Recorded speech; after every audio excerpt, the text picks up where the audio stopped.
Yep, we're live. That's right. That's right. Here, live. All right, people. Welcome in. Welcome in. Sorry I am late. I was taking some screenshots and got carried away with my screenshots.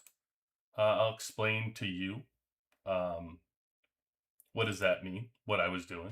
Vader. Amanda, Vader, Camouflage, I see you. Welcome in.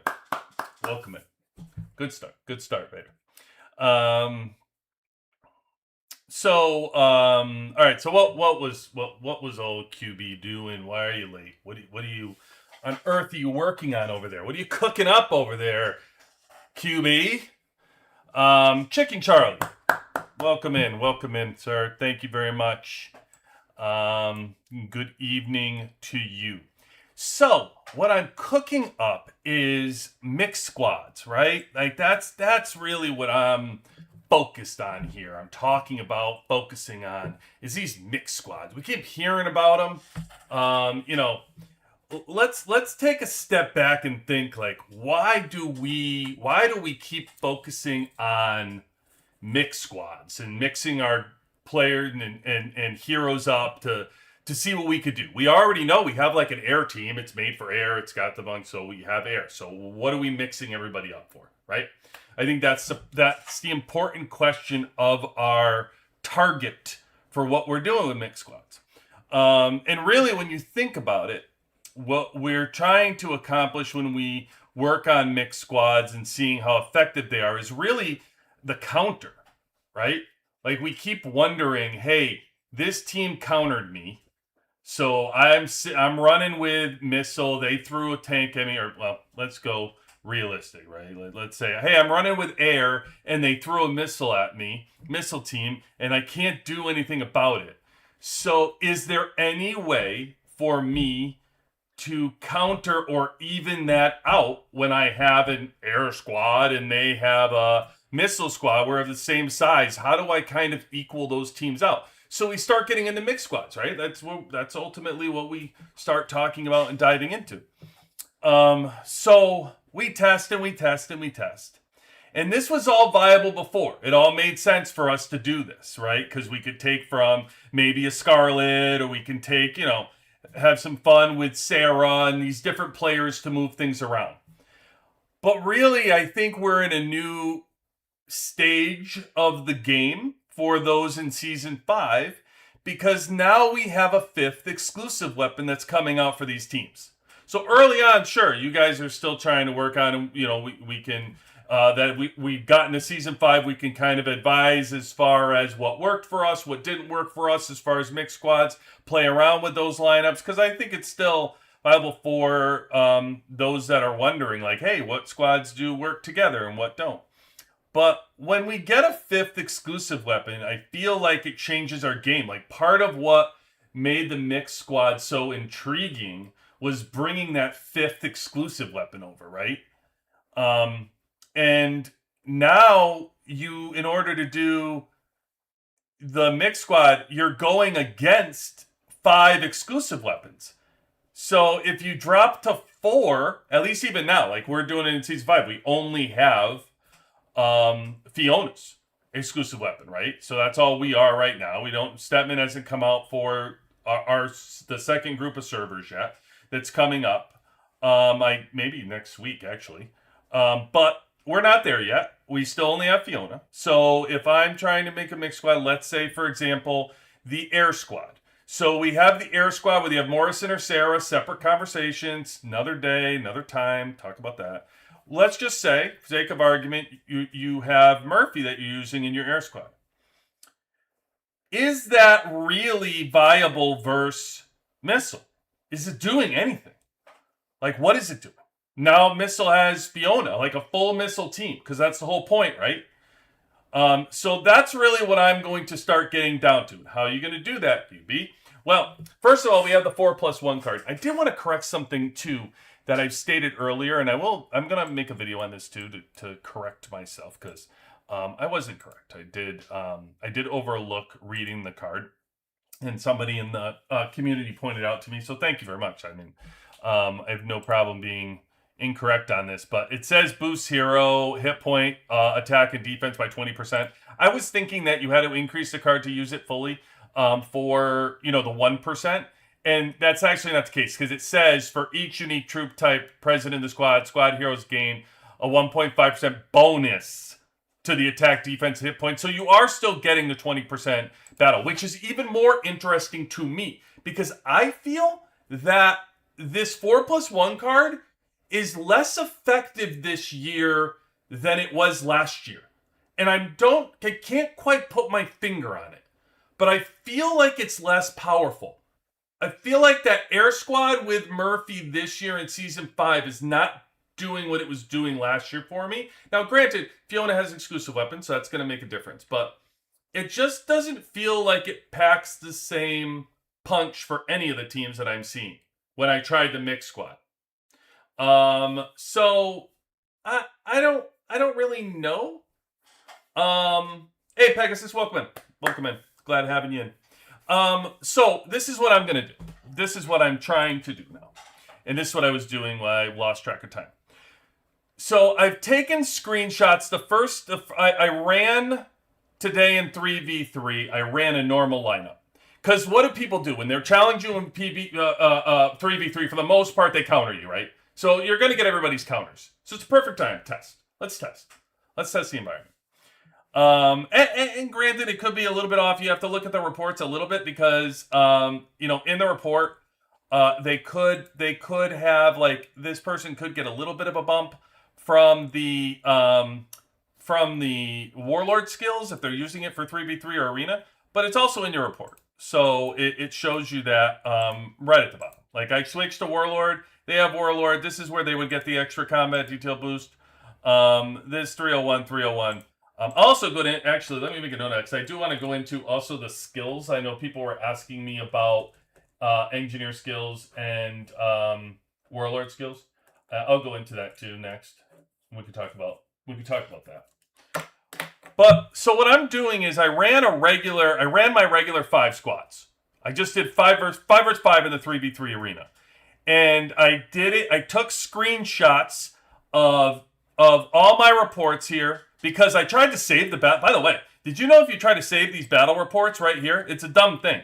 See how they say you can put it in your favorites right here? Then when I put it in my favorites, and then when I went back to it today to look, they were gone. So the reports disappear from the 3v3 arena. You know where else they disappear from? Your friggin' favorites. So why tell me I can put it in my favorites if you're just going to take it away from me? Hello? Yep, talking to you. Last war, whoever you are.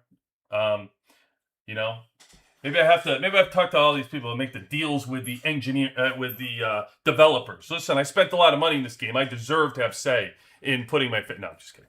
So, what I did was I took a screenshot of Eel and I looked at the army, on the army tab here. I want to know. Oh, sorry. On the statistic tab, I want to know really, I took a picture of all the battle stats here and also my defense's damage taken. So we can take a look there from the damage and the defensive taken. So I took a screenshot of all 3 battles with Eel, Tong, Dragon, Rich, and where are you? Lone Shark. So these are the 5 that I took screenshots with. Now, they are ranked all ahead of me. They beat me. So they were Eel, Tong, Dragon, Lone Shark, and then Rich. So I have all of them in here. Fight them every single day. They all fight me. They're all going to beat me 2 out of 3. To be honest with you, here's the point, right? So if this whole counter thing works with mixed squads, then let me look at one of the mixed squads. So here, they beat me here and they beat me here. So which one, in order to win this 2 out of 3, which one am I going to overcome? Where am I going to take him? Right? So if you look at this one, okay, so am I going to take him here with my tank? Probably not. I'll give you a heads up. Probably not. My tank isn't exactly the best, but look at how he's beating me. Like, guys, this isn't a close battle. Like, you know what I mean? It's not like I'm scratching the paint on him for this. So I'm probably not beating him there. So then, okay, so let me do the missile. He chooses missile on missile, which is kind of like a slap in my face, to be honest with you. But in all fairness, he's choosing missile on missile. And this one, almost, right? I almost take him here. So then you look at like Tong, who's fighting me. You have to look at what one am I going to beat. He's countering me. He's trying to go missile on missile. He slaughters me. He's got almost an 80 missile here. Slaughters me. Without a gorilla, by the way. How strong is this friggin' guy? Fair enough. Good for you, Tong. Hey, listen, man. Good for you. Listen. It's awesome.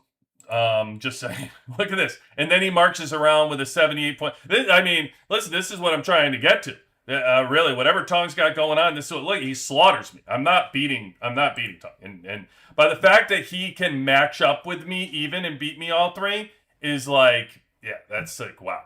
Dude is strong, man. So, I want to beat somebody like him. Same with Dragon. So we look at like somebody like Dragon. Here, he counters me completely.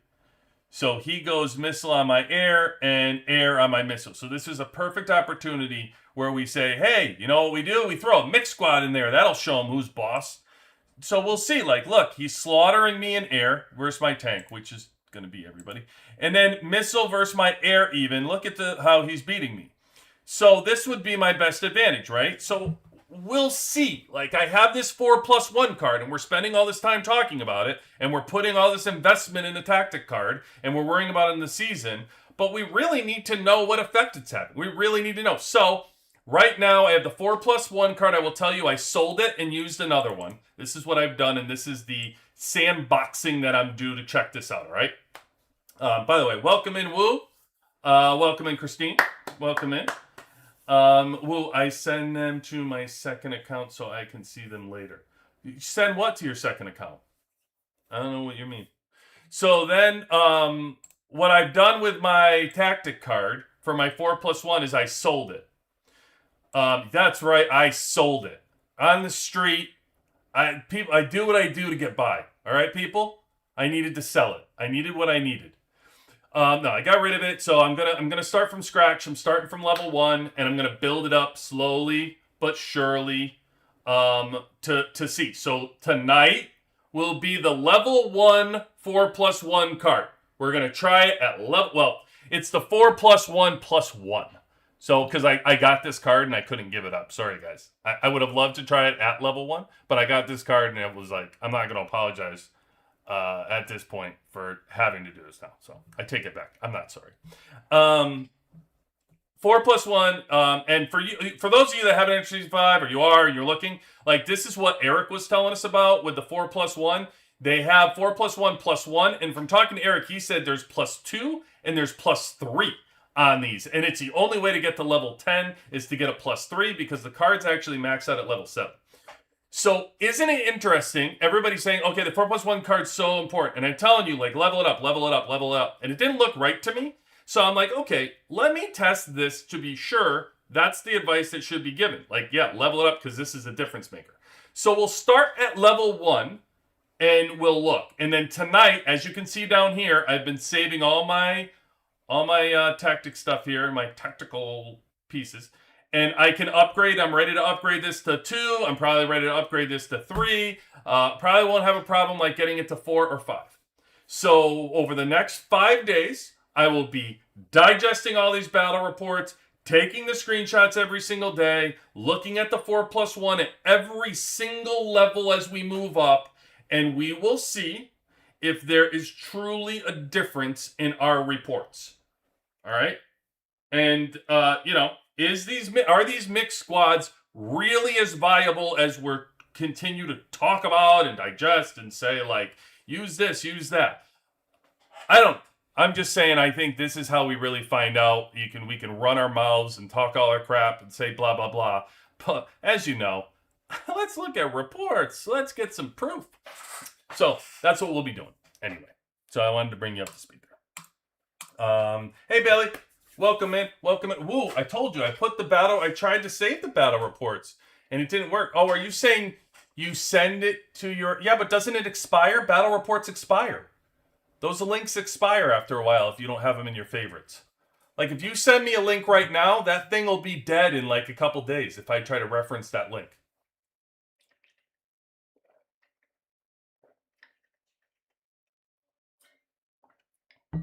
So how are you doing it, man?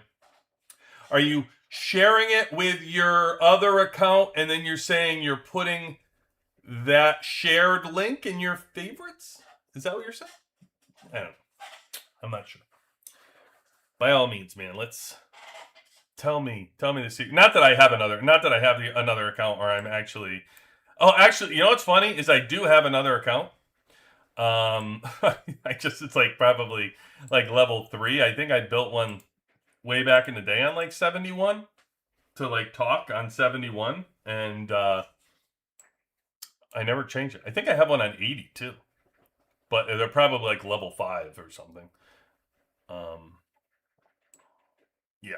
Anyway, tactic cards. Before I get into the skills, let me just jump into tactic cards real quick. Core card still for me, season 5 right now is going to be Purgator, like Monster Slayer. Like that's until we get through all the zombies and everything else. It's got to be, and then I'll reset this card and take all my experience and throw it into different core card. And I continue to use this attack card as my second card, which lifts my morale on every victory that I have. So it works well. It goes to a maximum of 13.2% now. So it's really like 3 victories now. Used to be 5. You used to be able to do it up to like 5 times what it is. Now you only have to hit 3. But it still works. Like even if you hit dead bases, it still works to lift that morale up 13.2%. So those are my 2 here. For the cards that I have, I still am short one core card. I'm short. I got all the battle cards, so I'm done there. And I have one more resource card, which is so ridiculous that I can't get this resource card. I mean, it's like becoming the hardest card to get in my pack. It's like silly. I don't understand it. But I received 1 card after 3 consecutive squad victories. I'm not that concerned because we're not fighting, which I will get into, by the way. I have like some pent up aggression in Last War at this point. I don't. Finally tonight we get Winter Storm. Like we don't have. They took away Winter. This season 5 that we were all looking forward to, and I like couldn't wait, and everything else. It's become a disaster. Like for fighting. If you're looking to kill zombies and you are into the collection game of Last War, season 5 is gonna thrill you. Like, you're going to be off the hook. You're going to be, holy crap, the best game you've ever played. Because right now, there's just a whole lot of friggin' collecting and, just like investing in the banks and like collecting the crystal gold. And I'm all about the strategy piece of it. But at some point, I have to fight, guys. Like, I need to fight. I'm all for I talk to help with, free to play and low spenders, and all for jacking up account, like telling you, okay, this is where we're putting our gear and all that stuff. But at the end of the day, I want to be able to fight and use my team. Like I'm ready. Like we gotta fight. This is getting to be completely outrageous. And all these teams keep like asking everybody, hey, can we not fight? Can we not fight? Hey, let's work out a deal. Let's work out a deal. And it's like, guys, I got to freaking fight. I can't take it. I'm really getting irritated with the whole thing. But anyway, that's a side note. Vented, cool. Maybe a mini rant you can consider. With the addition of Fiona EW, have you noticed a difference with invading zombies? All I do is attack zombies. Have I noticed a difference? You know what? It's so hard to tell the zombie impact, Charlie, because of the resistance factor now. Do you mean like the gold zombies?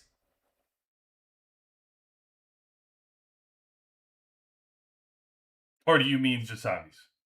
Gold zombies, no. I haven't, but then again, for me, I can go out and kill 80 million zombies. They don't impact my team. I can take all 4 squads, I can kill zombies, and it doesn't impact them. So it's hard. Yeah. Gold zombies is very difficult for me to see the difference in gold zombies because my teams are too strong. That's just the truth. I don't know what to tell you. Sorry, man. Um, and in regards to these zombies, like everything's so out of whack with zombies at this point because you're trying to get your resistance up and your power changes every freaking day on what you're hitting, what you're able to do, what you're able to conquer, the different zombies. I mean, they threw these other zombies at us now. So we have. I'm so exhausted with zombies, guys. I really am sorry. I'm just like so zombie overloaded. So they have these dancer zombies that you can kill into level 60, and the dancer zombies only go up to level 60, which I don't know. We'll find out because now we're seeing these things. So instead of like what they had before, remember they used to have the 3 different ones that you could get. Now they've switched because now there's something called a sheriff zombie, but they only pop near the So these zombies are everywhere. Okay? These zombies, level 61 to 90, only spawn near level 4 and level 5 cities. So they're stronger, obviously, and they only spawn in these areas when you have a level 4 or level 5 cities or strongholds. And I could show you because when I killed mine, I was down here, and you could see these are the different ones. These are the sheriff zombies because it's a level 4. So they're different zombies in different areas. And then the last one that is on here is this one, which is a cowboy zombie. And the cowboy zombies spawn all over the place near level 4 to level 11. There's these cowboy zombies that you can create. But that doesn't even come for another 4 days because, this is 91 through 120, and I'm still on like 64, I think I killed. So that's your... Oh, guys, that is your latest zombie update.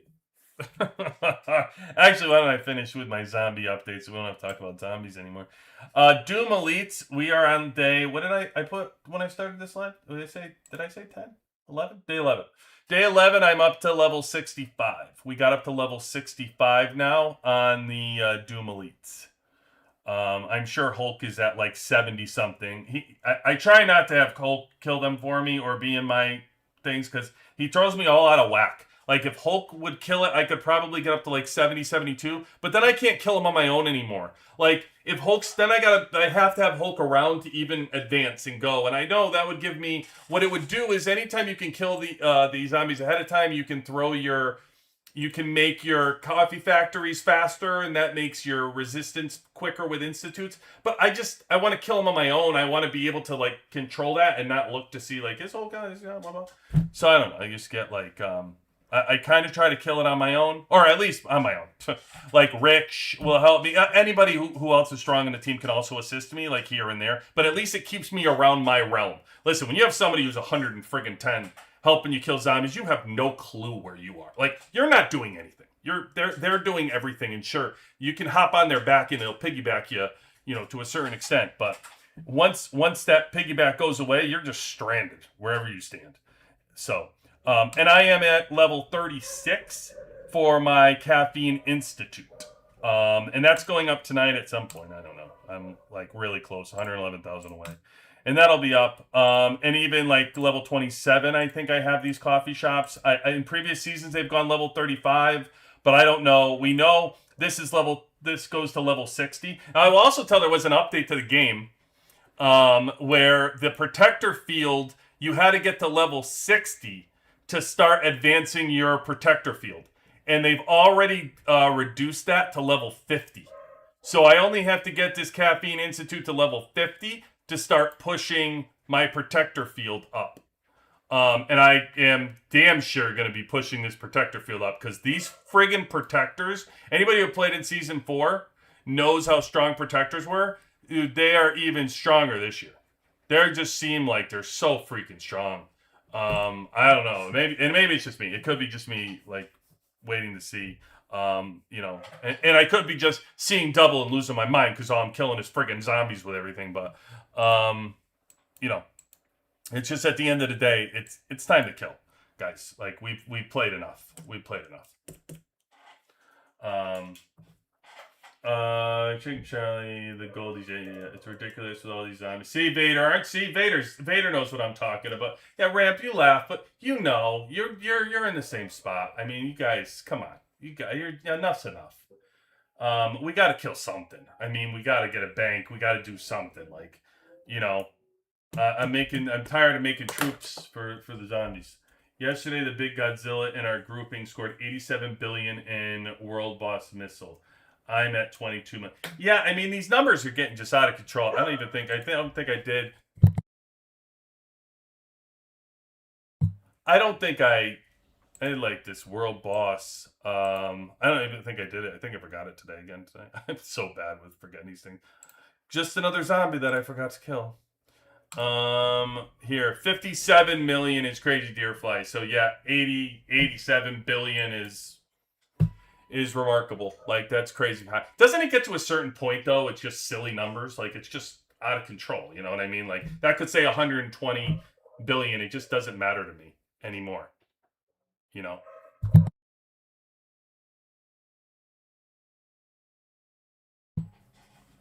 So, anyway, enough of this stuff.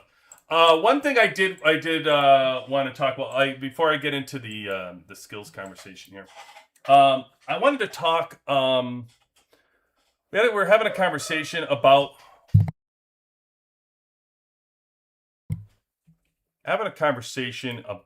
honor points, right? So they put some new things in the honor store. We have core. Armament core was put in here.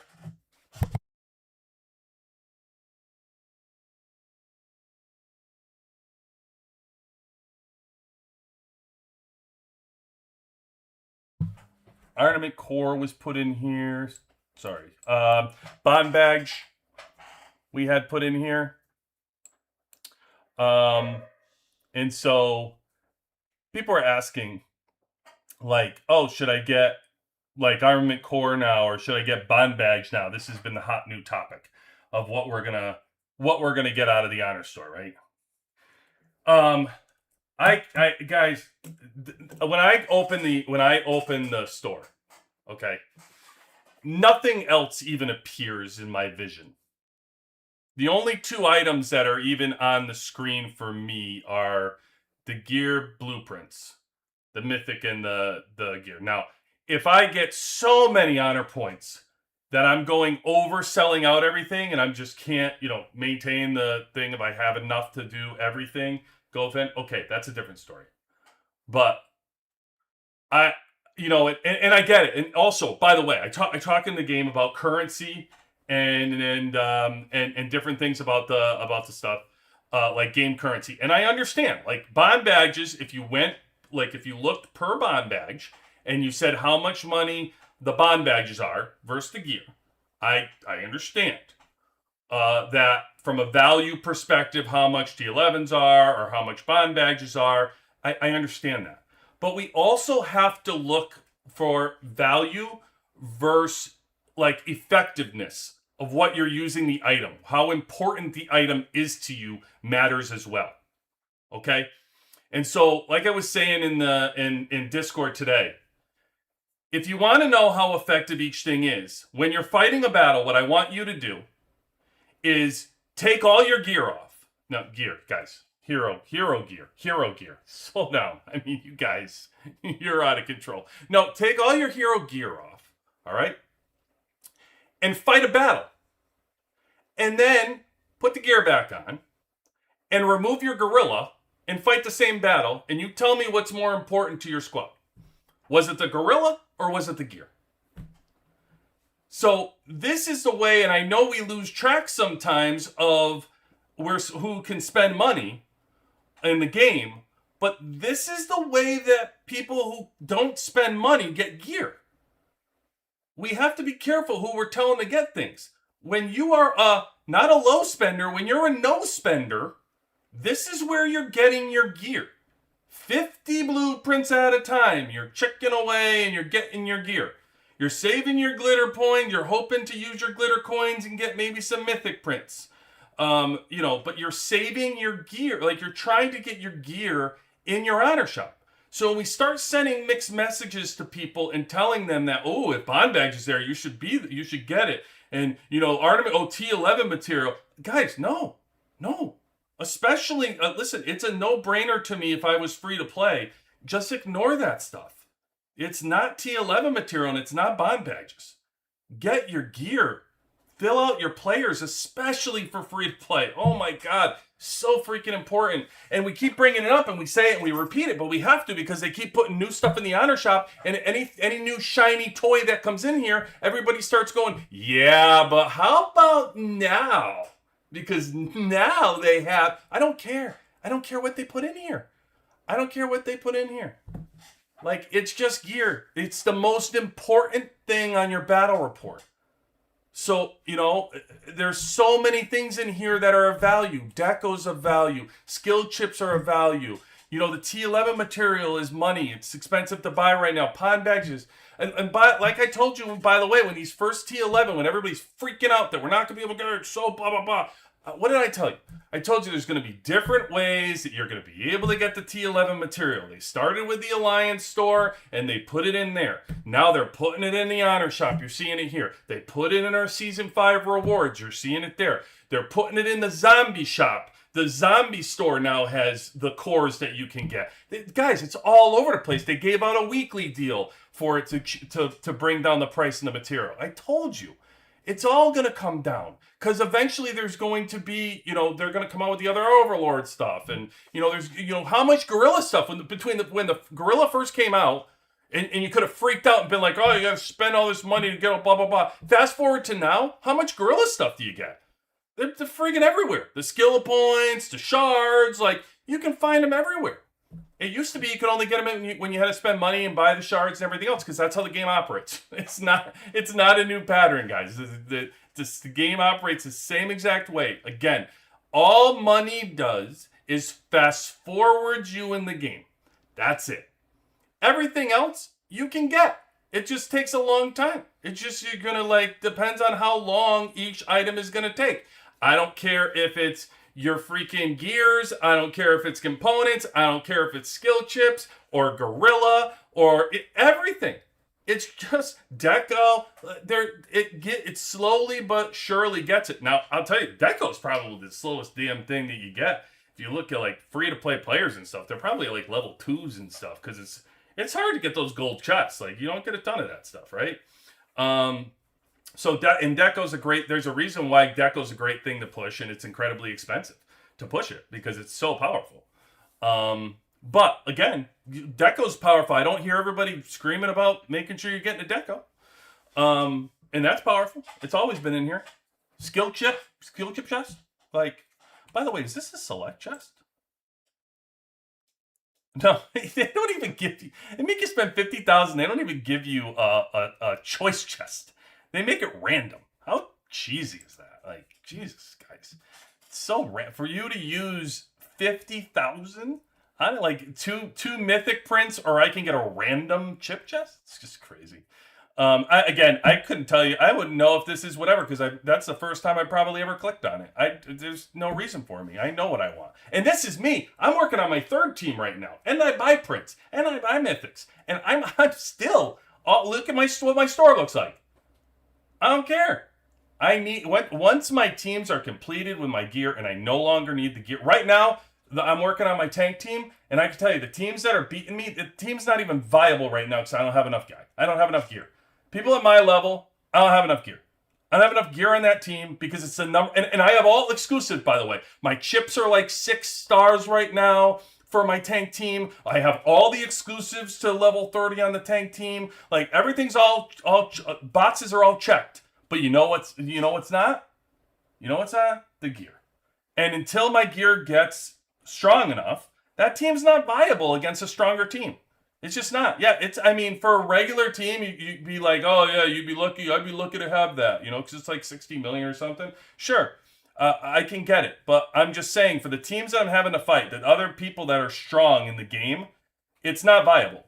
It's not viable unless the gear is strong because their gear is strong. Anybody who has a tank team or anybody who has a, like if they're an air, they probably have the tank team as their number 2 team.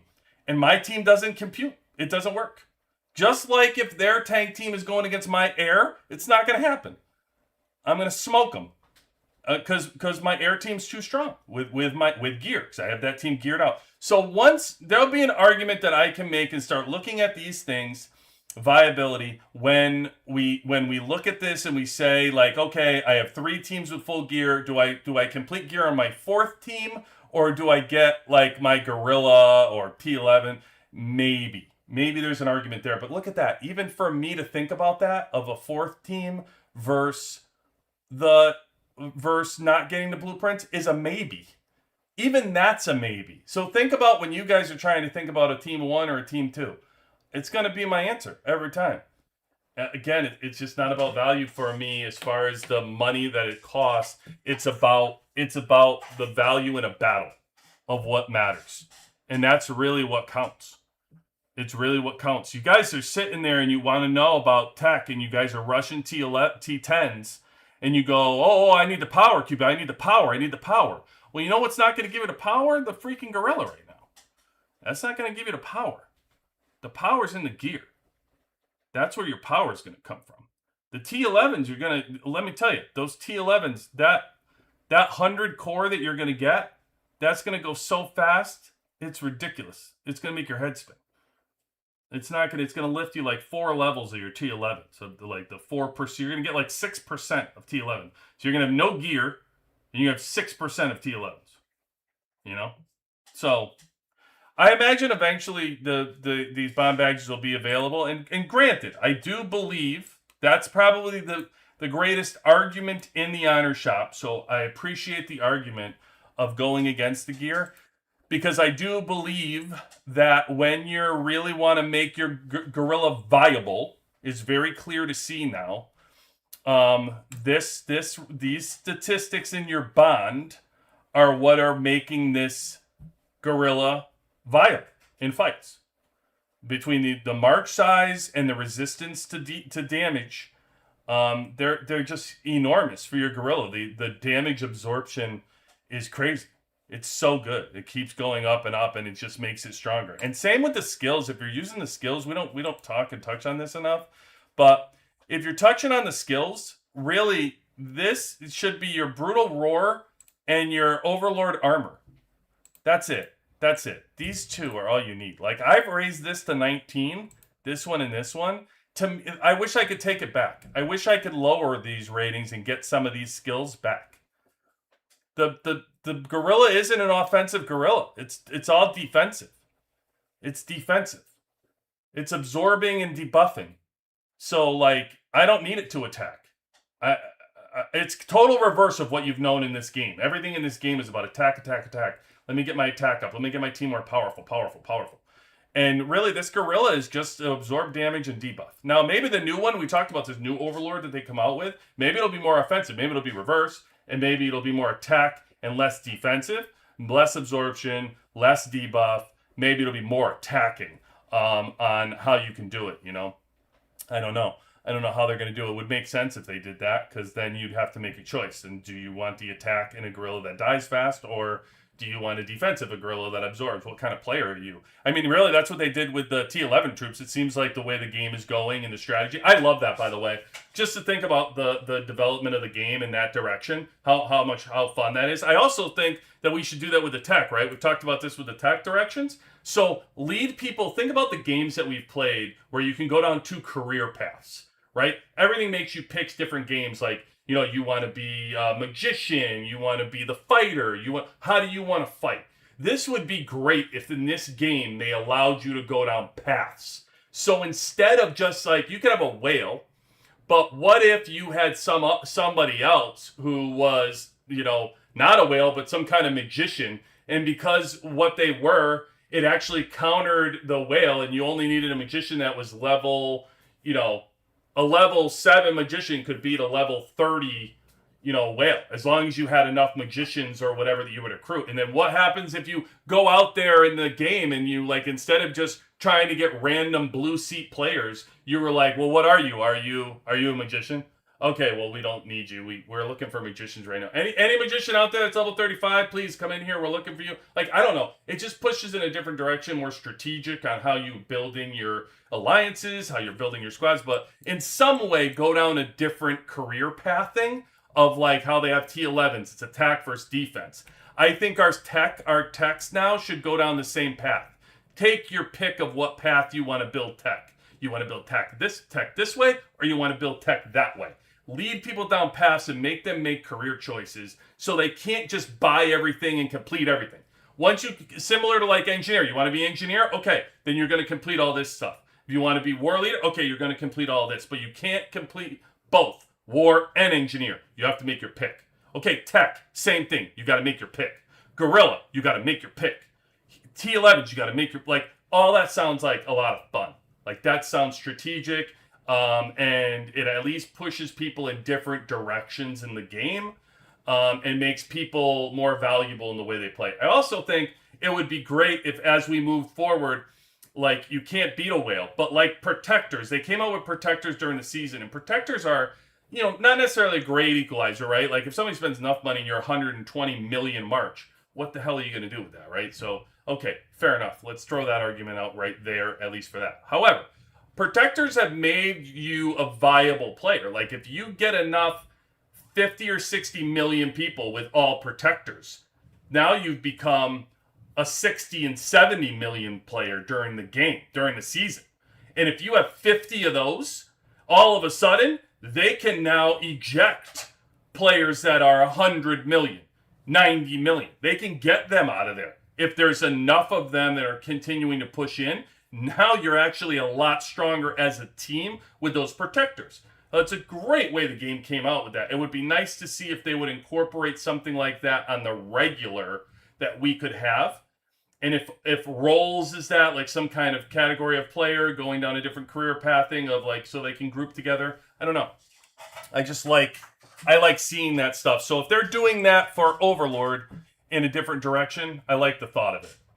I don't know. Anyway. Let me get caught up in your question. I had Alliance members questioning the amount of blueprints available reduced in the outer store. I spend most of my... I mean, could... What? Reduced? What do you mean? The same amount? Oh, I don't know. I'll take it back. I don't know. Well, no, 4 days. Why do you think that they would be reduced? Why would you think that? I know this past month I bought 50 and 2. Before this reset in 4 days, it was the same. That much I can tell you. I don't know what it's going to be after this, but that would be wild. Woo. I had Alliance members questioning. Oh, okay. You said that. Gear. That's right, Vader. Thank you. What about emoji? Okay, you're just trying to get rants. You're just trying to troll me up. Yeah, by all means, I think that these are wonderful. By the way, do they give you any kind of power for the emojis? Like, do they give you any? Does it, like, when you buy one, does it say plus 100,000? Does it say anything? I would hope they do something, because that's a whole lot of things. I know you were, Woo. Listen, Woo, by all means, at any time, you can take your gear off. WWC is a no judgment zone, so you can take it off.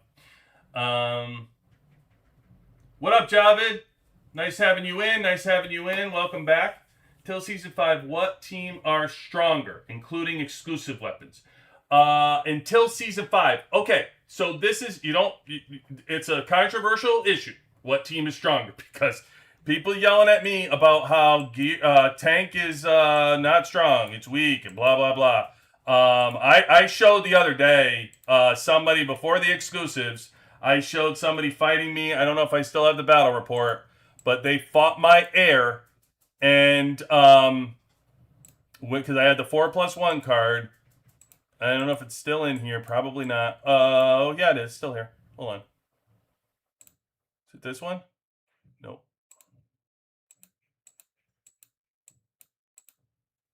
Nope. Hold on. I know I got it. Okay. So, oh no, this wasn't the one. This is his missile. This is me attacking him.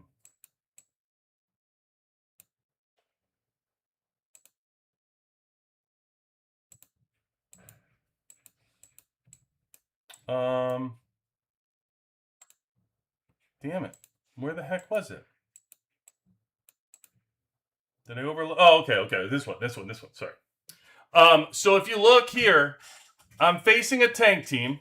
All right. So this will get into my this. I'm going to circle back to answer your question by first showing this and why tank is viable. So this is somebody that went through and followed tank the whole game. They're 74.6 million tank. That's what they've done. Full tank with gorilla. I'm 75.9 air. Okay, so I'm 1.3 higher than them.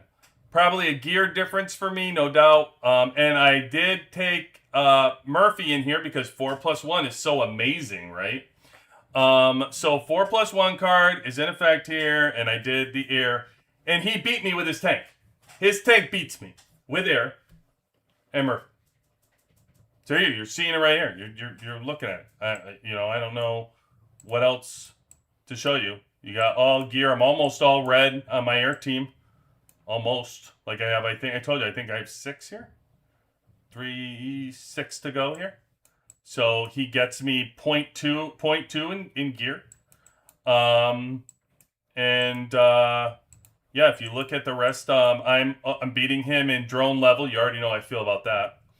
31-28. I'm beating him in chips. I'm beating him in drone components. Beating him in the special attributes from the gorilla because my gorilla is higher. I have a better gorilla. His tech is going to be higher in tank because obviously he completed that. My aircraft though is 64 in this one. My deco is much higher than his, 5.6 to 4.7. And you look at our, the tactic cards, and then the T11s. His T11s he's using the attack ones. Really doesn't matter that much. His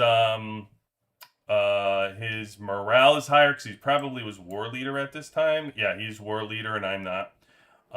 Which obviously is a difference. But just to show you, like, to say it's not a viable team, I think is a joke. Like, it's not like he edged me out. Like, he slaughtered me. It's a 700 difference. So, yeah, I just, like, at the end of the day, but this is the counter team. This isn't like his tank beat my tank. This isn't like, his tank beat a missile because it's a counter. He countered the counter team. It's the air. With Murphy, which everybody's telling you how good 4+1 is, so I don't want to hear about that. Which we're going to find out because this is partly why I want to look at this. But, there's no excuse to everybody's excuse here. No Fiona in this battle, no Stepman in this battle. So, this is just right now. So, do I think this team is even more powerful with Stepman? So, yeah, go back to my original to answer your question. I 100% feel that if you're starting this game and you're moving forward, tank is fine. There's zero wrong with picking tank. Every team is viable. And everybody switches early in the game, and they go to air, and then they go to missile, and you have this blah blah blah. So what team is is strongest? It's so debatable. Like if you have this is going to answer the question because one of the things I'm counting on when Stepman's weapon is released next week. We have somebody that's going to get it to 30 for us and fight a high-level battle of a tank versus a missile. So we're going to find out. We're going to watch a tank 30 fight a Fiona 30 at a high level, and we'll see who wins the battle. My money is on the tank winning, and I think it's going to win handily. I think it's going to counter the missile just fine, just as it does today. We'll find out. Wrong? I don't know. We look at the battle reports. That's how we do it. Enough of, we do all this yip-yapping about, this is going to happen. Stedman's weapon sucks, and Fiona's weapon's the best on Earth. Okay, well, we'll find out. We'll watch the battle happen, and we'll see what happens when the tank team fights the missile team, and we'll see who comes out victorious. And if it's like a big wide margin or is it close? We'll see. But I think that tank is going to handle it just fine. So I think it's viable to beat any team to go through. I think to me, it's less important how you structure your number one team, and it's more important how you are structuring your number two team as you build. Because I think the mistake gets made if you can't counter a team. So if I'm coming and I've picked tank, I need to make sure that my number two team is missile. Because the air is going to beat the tank. You need to be able to throw your gorilla on that missile team and knock out the air team that's beating your tank. That's how you just need to build going forward. So for me, is as we get further and further in this game, everybody's going to be in the same spot where they're maximizing their number one team. This is going to happen as we go. Year 2, year 3, year 4, year 5. Playing this game for a decade, guys. Like, it's not going to stop anytime soon. Year 4, you're going to be able to complete a lot of these things for your number one, which is why they're coming out with another Overlord. You're going to continue to push that number one team until you start really dialing in your number two team. If you pick the wrong team, it's going to put you at a disadvantage. If you can't counter a team at all, if you're running around with tank as your 1 and then air as your 2, and you have a strong missile, you're going to have to counter that. You better hope your tank is stronger than that missile because you have no answer for it. You have to have your number one team be able to counter it.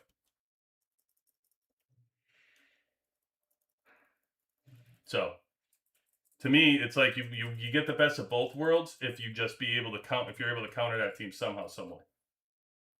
But I don't know. Anyway, that would be my. I would spend less time worrying about it. What I think is the big deal of when you're picking your team to work on early in this game and as you progress, to me, is really the hero. The hero branch is what's really going to dial you in. Because if you pick tank and you can just complete the tank, and then you're coming down and you just have to worry about completing this tank, and you can jump to the 4, you get to skip not having to complete the missile or complete the air as you move through this hero tree. And it's such an advantage. Because hero eats up and sops up so much of your resources as you're moving through this hero tree early on. And so I think that as you move forward, you're able to just take advantage early on and get a leg up, not having to worry about completing those categories, and you can complete those on the back end instead. So you early on in this game, when you're up season 1, season 2, season 3, you're completing this hero thing and you're looking through it, and if you pick missile, and you're like, oh, I'm going to pick missile, you know how hard you got to come down and complete missile, and then come down and you got to complete the missile and then complete these 4. It's like it just ends up being like the longer trip of completion as you complete some of these things. So I just think as you do the game, you have less to worry about, and you're able to skip around a little bit more. That's what I think. I also think from day one, when you're doing your skill chips, if you're picking a team and when you get to select your skill chips, if you're only worried about one team on your skill chips, you're able to develop so much faster with your skill chips. And regardless, by the way, whatever you choose, again, I think all 3 teams are viable. So, like my favorite skills on the 3 teams, when you look across, for me, I love I love the targeting ability of Marshall. Love it. I think it's absolutely incredible that you can pick what hero you want to take out of the battle. I think that's so important. It's so good. It would be great if you could like damage them a little quicker to take them off faster. So which I'm hoping Stedman's going to be able to do. But I do love the targeting ability. I think it's awesome.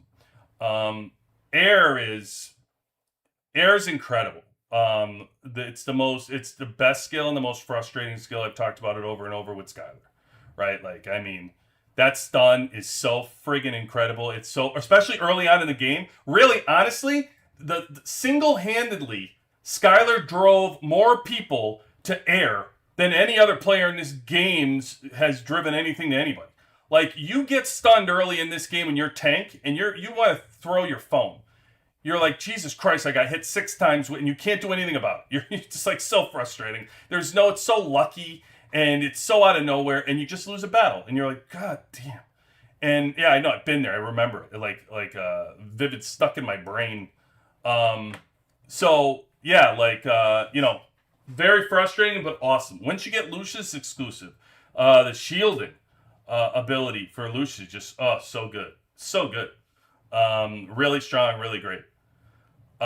Missile, like the ability for Swift to target the lowest hit point player, lowest hit point hero in the squad is incredible. Like I can't tell you how many battles you've fought when you've had air versus air or tank or anything else, and you see that player that's just that hero that's just hanging around with that little smidgen, and you're like, oh, if I just take that little smidgen out, and that's what Swift does. Swift does take that little smidgen out. Like your lower hit point, he just eliminates it. It's so strong. It's such a great skill, powerful. So it's powerful. They just at the bottom line is there's pluses and there's minuses to each team, which is why there's counters and there's um, there's counter defenses, and why we believe in mixed squad formats so much that can help us. So you can't really go wrong. I just think it's developing when you're free to play and you're low spender. I personally believe it's just a better advantage to just focus on one developing team, one thing moving forward with your resources, and really develop it early on. That's what I think. And I know you're going to have a weak second, and you can worry about that as you get to season 2, season 3, and people poke at you and say, "Ha ha, you got once you get your one out, you're worthless, and I can clear you," and blah blah blah. Listen, they're going to be able to clear you no matter what. It's just coaxing. Like you're going to get your number 2 up. I've been there, done that, and I spent doing it. The really early on when you try to like reason with yourself of how you're going to build your teams, you're thinking, okay, instead of having a 40 and a 30, I need to make sure I have a 40 and a 40 and make sure my teams are viable. No, I know, been there, done that. I can tell you what, as you move in these seasons, when you really focus on season rewards are what matter, having that 50 million, having a 50 and a 30 is so much more powerful. It's so like being able to put a 50 million in a building and have it just sit there is so freaking powerful. Having hit to be able to hit with that 50 million is so good. Being shielded and give your team that defense of like 50 million, and supporting a team member with that really strong team. It's just there's so much benefit to doing it that way, and then able to dial in and focus on that second team as you move forward. It's not like you never will. It's more treating the game like it is, which is a long game of 10 years. And I think oftentimes we treat this game like we're only going to be playing for one more week, and we're not. We're just not. And so, yeah. So anyway, that's a long answer for you. But that's what I would say. Like, you can't go wrong. And if you're starting early in this game, I would pick tank. If you are whatever, if you're already in season 2, season 3, my advice would be whatever you are, just stay it. Just stay it and ride it out. That's what I would say. Just build your friggin' team and ride it out. Commit with what you have. You will be fine. If you already chose air, fight out air. I can't tell you how many air units we run into right now in season 5 that are like 70, 80 million. I see them all the time. They're strong. They picked air and they rode it through, and they're incredibly strong. And then you have missile teams that are, 70, 78 million. Sure. Incredibly strong. Incredibly strong. So just whatever you are, just keep riding that wave. That would be my advice for you. All right, let me get caught up on some of these other things. You're totally right. Gear had the most impact. Thank you, Avis, and welcome in, by the way. Welcome in, Patty. Good to have you in. Siege and defense. What about siege and defense, Bailey? You know how important siege and defense is. You mean in here? Siege and defense? Gotta have it, Bailey. Gotta have it. From where do you have that much honor? Oh, yeah. And somebody was supposed to call me out. Was that Charlie? Charlie? I'm blaming you. You're supposed to call me out on these things. Wasn't it you? Honor points, right? 124K. Now we're up to. Every time I'm on, we're supposed to be checking this stuff. So,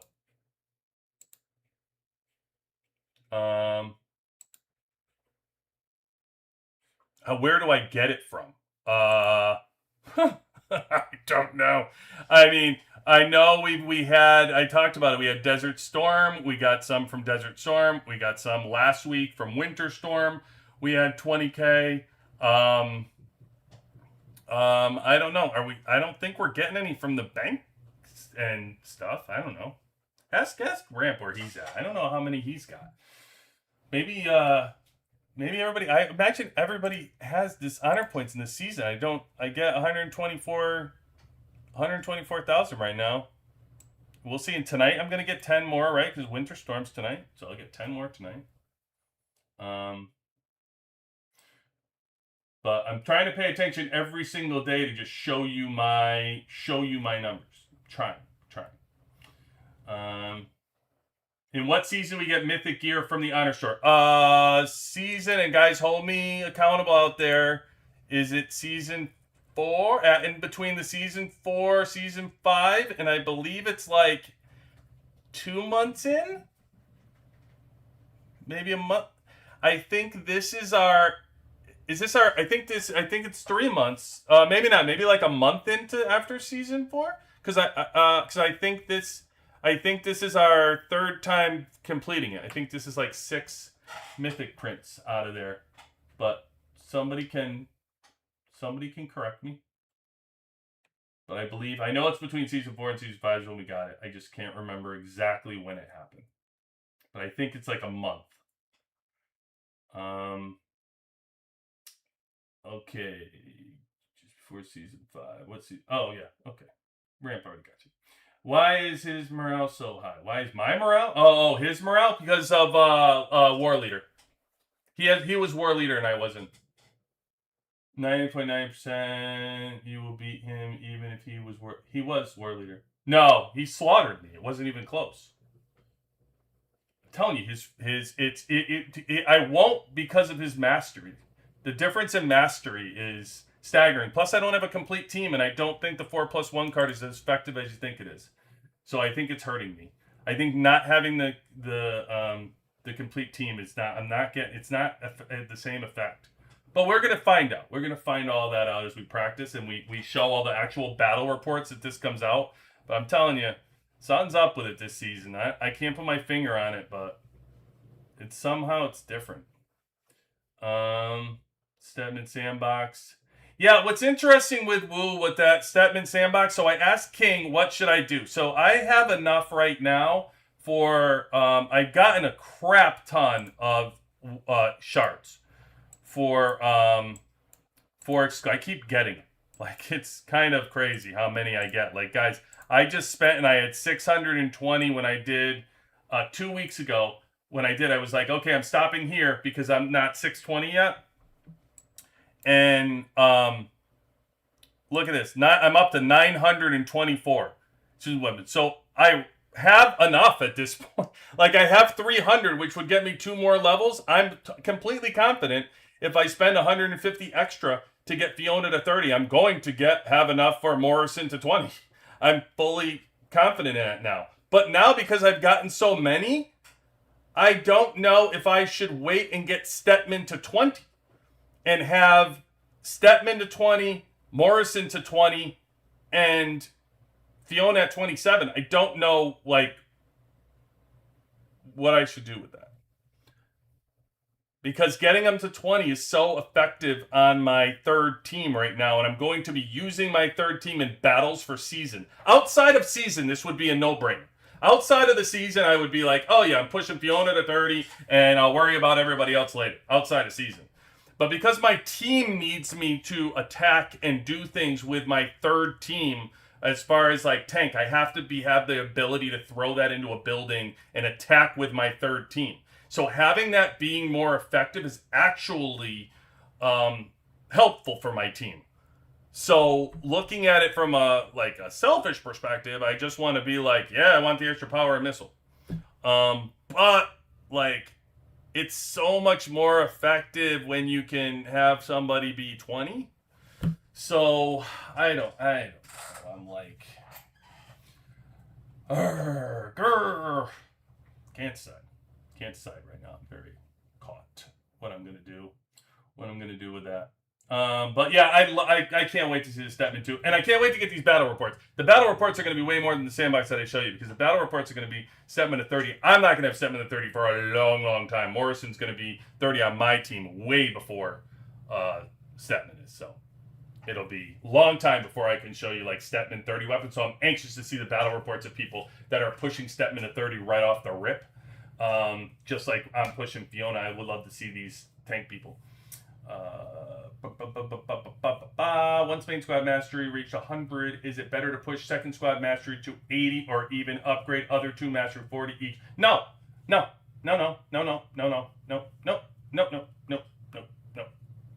It's dumb. It's dumb.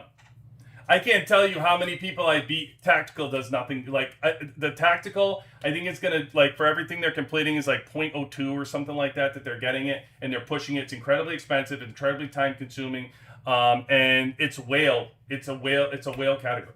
Mastery was created. Mastery is so friggin' powerful. I don't even think I'm going to touch tactical. I think I'm going to move directly to tank mastery and complete my tank mastery because I cannot. So here's the thing. In order to make a team viable to use, like really to make it out there to be your strong team, you have to work on the exclusives, you have to work on the gear, you have to work on your skills of the heroes, you have to work on the chips, and you got to work on mastery. Mastery. Those are the 5 essential categories to make a viable team. So if you're short in any one of those categories, it's not your first team and you're trying to make a second team build up, and it's why everybody struggles so much because it's hard to do all 5 of them and one. So you struggle to know, should I invest here? Should I invest there? Where should I do blah blah blah? And you're trying to use your inventory the best way you can on these things. And so when you look at like how I've completed my first team, my exclusives are no problem. They went to 30. If you look at how I did my gear, it's all red on my first team. My tech, my mastery is 100%. My skills, they're up to 9 stars. And my chips are up to 9 stars, and my skills are all 100, are all completed, maxed out, except for Fiona, which I'm working on maxing out now, and she will be the first one I max out. That's my first team. I always do it. Focus on that, right? As we move forward. The second team that I have my exclusives maxed out, except for Morrison. I don't think they can't do that yet. Gear is, I think I have 6 more reds to go on that. My tech, I'm working on air, focusing on air because my number 2 team is really my focus in that. Push. So I'm working on that mastery until I 100% it. And then it's the skill chips. I'm working on my skill chips for my second team right now, trying to push those. And my skills, I've worked on those and pushed the skills. And I'm not worried about the skills. Neither should you, by the way. This game with the arms races, you get a lot of skills. With the mobile squads, you get a lot of skill points. And it's going to take a long time. Think about like long distance of this game over and over and playing for a long time. You got plenty of time to work and push those skills. So I wouldn't worry about the skills. I'm not worried about the skills. I'll have plenty of time to push them. But when you start talking about, like working these things out, I don't know. That's why I'm really caught with, from a mastery perspective, I know what I want to do with that. And because of that, not right now, I know with mastery not being completed for tank, it already pushes me at a disadvantage for my tank being viable. My gear already weakened puts me at an advantage. Stepman's weapon could turn the tables to make the team actually more viable. Because when I look at the team, gear is number 1. That exclusive weapon is incredibly important in making it in winning battles. And if I can get if Stepman has a really good exclusive weapon and it's showing in these battle reports that I'm going to watch, and how much damage it actually does. I don't know. It may be worth it for me to push him to 20 to use in the off season. I mean, to use during the season. I don't know. It's so hard because it's complete. Like Fiona is my number 1 team, and I really want to push her to 30. So I don't know. I'll come to terms. I'll make a decision and commit to it. But thank you, D. Oh, D, so sweet. As an air main squad in season 4, I got all air EW to 20. So which one should I get to? Oh yeah. Ramp answered that. Yeah, and so did who is Rosu? I almost said Sterling. It's not Sterling. I'm gonna say Rose Grouse. 40.95. I don't know. I gotta find something to call you, my man. I gotta find something in there. I'll work that one out. I meant when you were talking about the defense or attack in tech. Oh, gotcha, Bailey. Gotcha. Show your stun at 30 can't be overlooked though. It can't be. It can't be, right? Skylar is Skylar's stun at 30. Why? Hit me up. Why can't that be overlooked? You had 87,000 last time. I did 87,000, Woo? All right, you're on top of it. You're in charge of it then. Chicken Charlie, you're out. Woo, you're in. It might have been Woo. Poor Chicken Charlie. Taking a hit. I don't even know if I said it was Chicken Charlie. But all right, 87. So somehow I did get another almost 40K honor points since Tuesday. And maybe it's the battles. Maybe we're getting stuff from where I don't know. I gotta watch it closer. Where we're getting the banks and stuff. I don't know.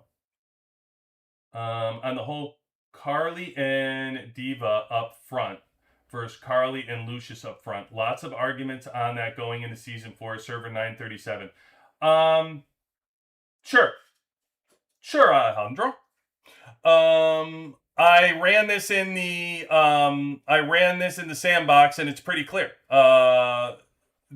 Diva up front is going to be stronger for you, but very inconsistent.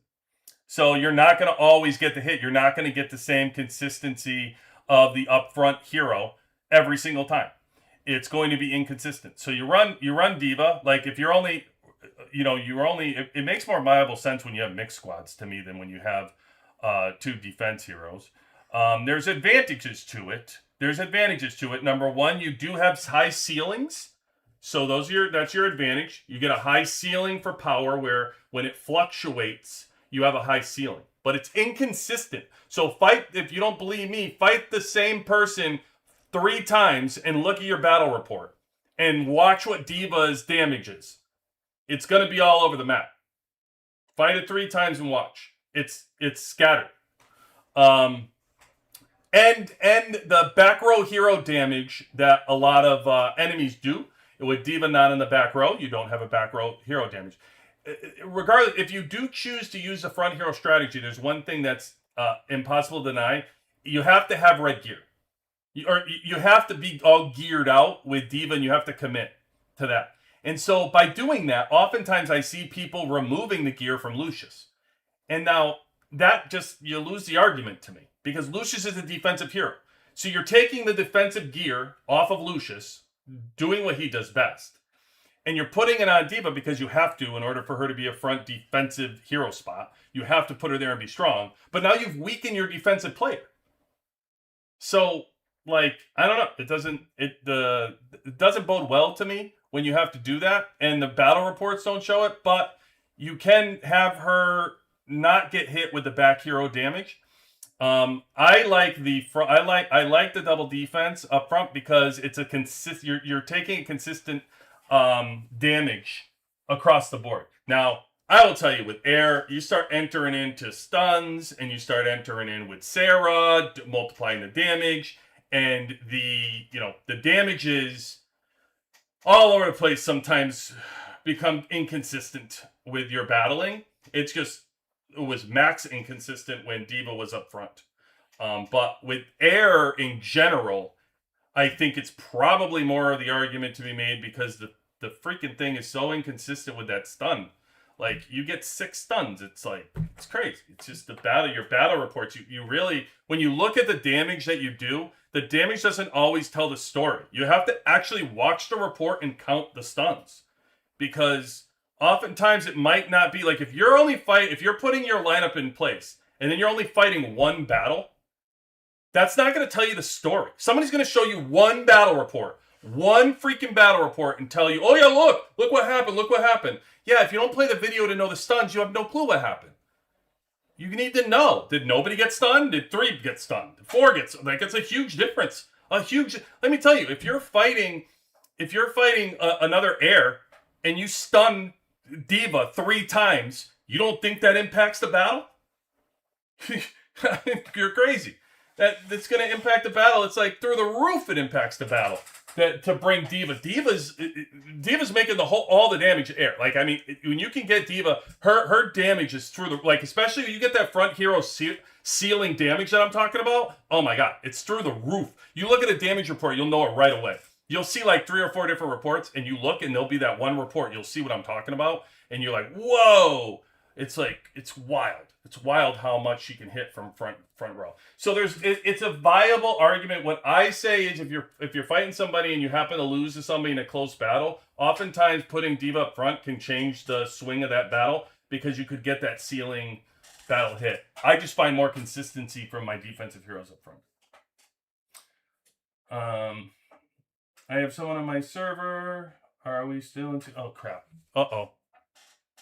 Okay.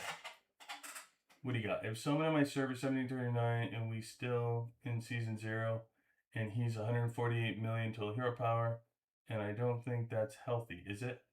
17. You have somebody in your server 1739, and he's 148 million. Okay. I don't know what you mean when you say I don't think that's healthy. Do you mean for their bank account? It's probably not healthy for their bank account. And I mean, maybe it is. Maybe they're incredibly financially sound and they just want to spend a lot of money. I think, Lucifer, what I think you're making more of the argument is what I keep saying, that this game is going nowhere. Because there's people like that keep playing the game. So for every VIP 18 that leaves, you have somebody, and you tell a story in 1739 where somebody dumped an incredible amount of money into this game, that they're VIP 17. It's happening over and over and over again. So for every one that leaves on the back end, the game already got their money for 2 full years. Now they're about to get this person's money for however long. And then that person's going to sell, and blah, blah, blah. On and on we go. I don't know. It's probably not, it's not fun, especially if they're a jerk. I think that's the biggest problem. Like, through my career of playing this game here, I've seen VIP 18s that are incredibly nice, and I've seen VIP 18s that are just complete jerks.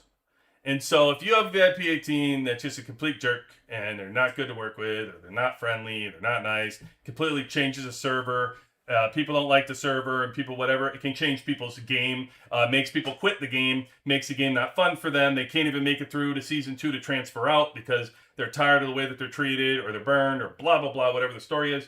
Yeah, it could be a flip story right there, right? So it's good for the game. It's good for the longevity of the game.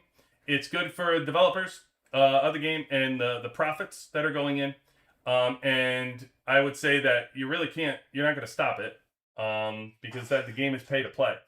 But it's also the argument that I keep making, that people are worried that people are leaving the game that spend money. And I often say 98% of this game is either free to play or low spender. And if those people are leaving, I think 98% of the game wants them to leave because they make the game less fun. So somebody that's doing that and spending that much money that fast, that's being that strong to beat anybody that they play, I think a free-to-play low spender is like, good, get them out of my game. I don't want them here anyway. They make the game less fun. I just want to play the game. I just want to play the game at free-to-play, low spender, blah, blah, blah. By the way, that can include me.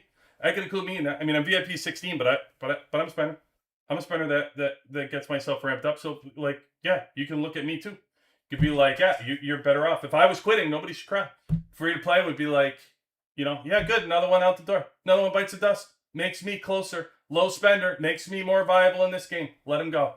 Let them kill their account, sell their account. So, I don't know. I think there's it's 2 sides of the story as far as whether it's good, bad. It really depends on the person who's doing it. That's what I would say. Prayer, what is your suggestion priority order of getting EW to 30? I know Diva is commonly highest priority, and then most seem to go with Carly. I've gone with Skylar second. What would you think? For Air, I would get everybody. I know if you're not if you're, I don't know what season you're in and when they're going out. I would rather save. If you're close to season 4, I would rather save and push Lucius. Lucius is 2, as far as I'm concerned. Then Skylar, then Carly. I make fun of Skylar, and I joke with Ramp, with Skylar. But like the thing that Skylar gives you is a stun to start the fight, so it guarantees you to stun. But Skylar has that stun prior as well. So you're just guaranteeing it to start the fight. And not that it's not viable. Like, to start a fight with a stun is incredibly important, especially if it's on one of, like, like Diva, like I just talked about, right? Or somebody that's powerful. You can you stun Kim right off the rip. It's definitely powerful. But I'm just saying, Lucius' shielding ability does not exist until you uncover it. Skylar's stun exists. It's just when she does it at the beginning of the battle. And oftentimes, by the way, I keep making this argument, but you're fighting air battles today without Skylar at 30. Count how many times she stuns. Because I'm quite sure every battle, you're having her stun. It's just might not be as lucky to get it at the beginning of the battle, but you're getting it. So I would 100% put Lucia second, then Skylar third, and then Carly. That was what I would do. So it depends on where you are right now, and if you're a spender. Like, a lot of those things matter in regards to how often you're getting exclusives as far as making that move. But one thing's for certain. Whoever you're pushing to 30, make sure you finish pushing them to 30. Don't set up this big poker hand where you have one person at 20 and 21 and 18 and 20. No. Push everybody to 20 and then push one person at a time to 30. Don't scramble the levels up. It really just doesn't make any sense. So make sure you commit to that one to push them to 30. Okay. What else we got here? I think the level 20 is really good. You can go to level 30 later, get Alejandro, check out our sandbox videos, break that down. Yeah, Alejandro. Yeah, tell him, Ramp. Check out the videos. I swear you said ages ago you were planning on switching to tank. Thoughts? No, I did not, Bailey. I never said I was switching to tank ages ago. I said that eventually I'm looking long term at possibly switching the tank with these overlords coming out. So if there were, like, the second overlord is coming out, it's going to be for air, and they're calling it Phoenix, I think. So with that, like, yeah, I make missing a contest. Hold up.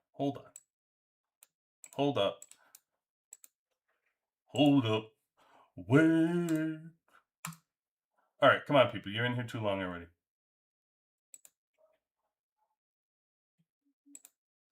Cycle, people. Cycle. When you're doing these things, you guys, everybody got to cycle. Like, I don't know why everybody just sits in here. Drives me nuts. You only have to be in here for a small amount of time. You don't have to. All right. You know what? Somebody's getting booted. Where am I? When you're in R4, you get to do things like boot people. Oh, there we go. I don't have to boot anybody.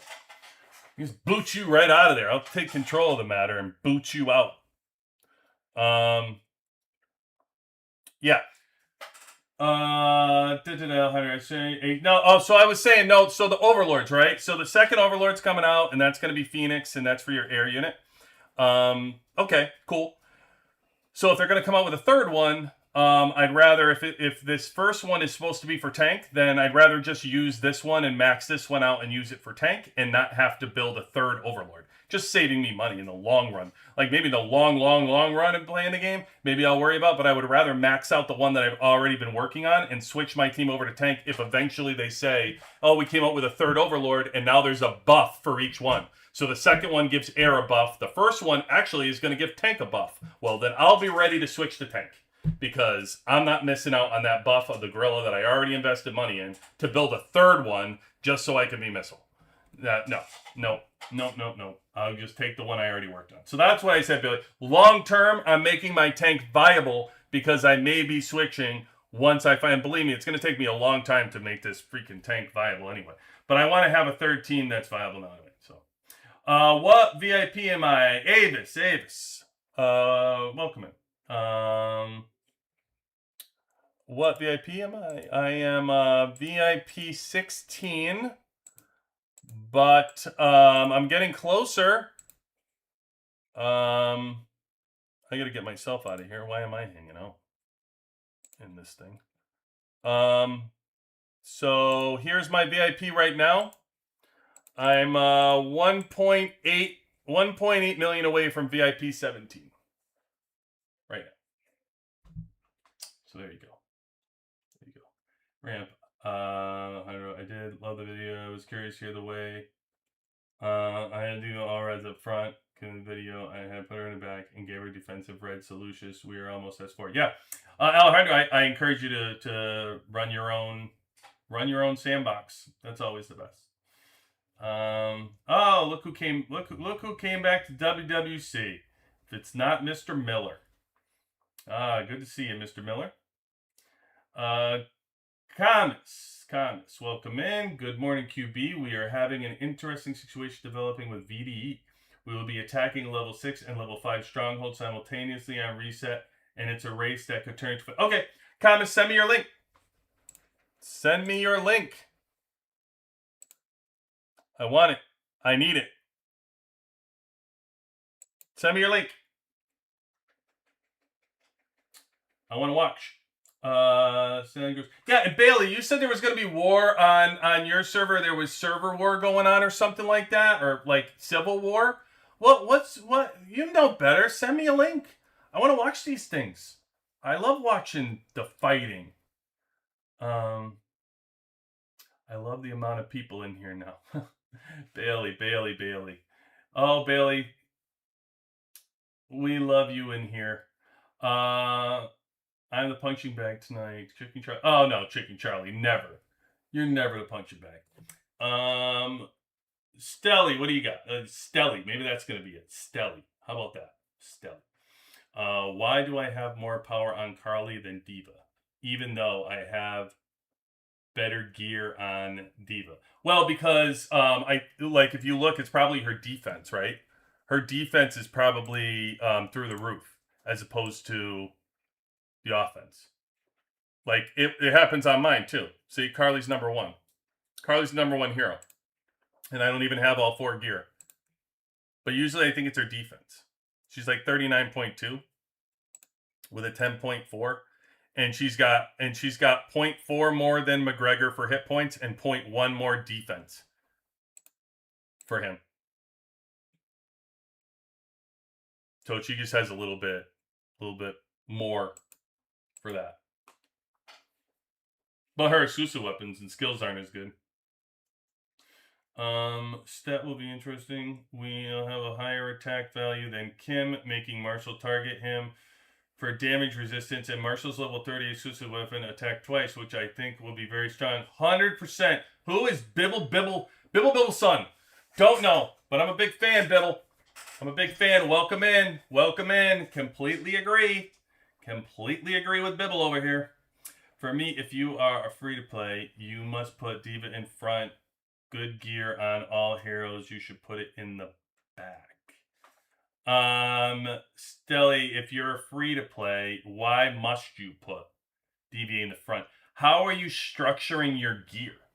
Like if you have red radar and red shields on your defense, and you have a red gun, let's say red chip on Diva, you're telling me, because we ran this in the sandbox with 6, we gave ourselves 6 reds, and we put it all different ways. We gave all 4 to Diva, and we tried the Diva way. We did this live, actually, I think. I think it was on one of our lives, right? Chick Charlie, Woo, I think, didn't I do this live? I think when we did that whole experiment of 6 reds, I'm pretty sure. And we said if we only had 6 reds to use, where would they work? And we put it on the defense, we put shields and radars, and we put it on, Diva got a red gunning chip, and then we took those 2 off, and we only gave the defense radars, and we gave Diva the red gun, red chip, and I think we gave Morrison the red gun, red chip, and that's how we used the 6. And then we tried Diva with all 4, and only the heroes with 2 with the front, and we tried that out. We tried all of them live, and we took all the damage reports and looked at every single report. And The best report came out with Diva with the gun chip and the defense with radar shields. That one out of the most damage. So take it for what it's worth, but that's the sandboxing that we do when we test it out. So Just Rubes, welcome in, welcome in. I got 40 million tank squad, EW progress, Kim 25, Williams 1, Murphy 15, Marshall left. Holy crap, you got a lot of stats going on here, my man. Before pushing Murphy to 30, then Marshall, then Kim, would you do anything different? All right, I completely have to read that in. You Kim 25. No way, sir. You have Kim 25, Williams 1, Murphy 15. I hate this. And Marshall level 10. Murphy and Marshall to 20, okay, before pushing Murphy to 30. No. First of all, you should get everybody to 10. First of all, so Williams should be 10. You got to get at least a 10 there. And then you should really have everybody leveled at 20. And you already have Kim at 25. You should be committing to Kim and pushing Kim to 30 at this point.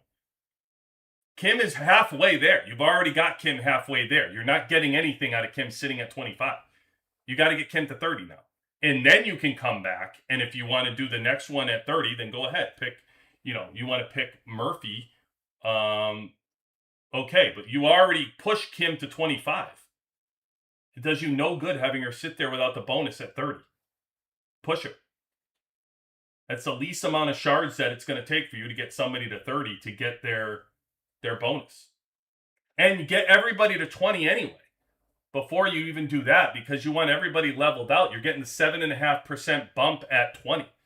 So make sure you level everybody out. I would use all your shards at 20 because you're not going to get any better bump from everybody than the level 20. The 1 through 20 is going to get you a million hero bump. A million total heroes for your team. You're going to get a million bump from 1 to 20. So get everybody to 20. 20 to 30, you're only going to get 500,000 no matter who you bump. But at this point, you got Kim at 25. Push it. That would be my suggestion. If we have enough red defensive gear to put on Lucius, Carly, and Diva, is DV8 in front or back? Again, same as before, my man.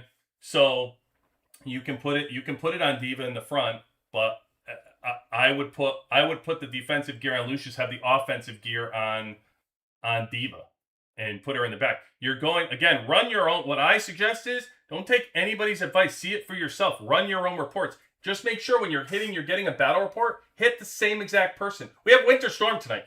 For us anyway, I don't know where you are in the game if you have Winter Storm or whatever. No better place, and this is why I was so upset that we cut down the Winter Storm. Not enough people are arguing to get more Winter Storm.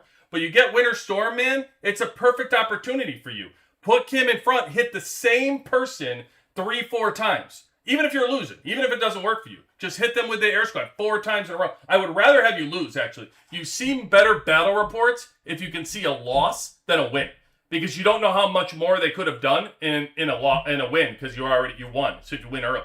So I'd rather have you actually hit somebody a little stronger than you. A little stronger, by the way. If you hit a whale and you lose instantly, it's hard to tell you a whole lot if you lose instantly.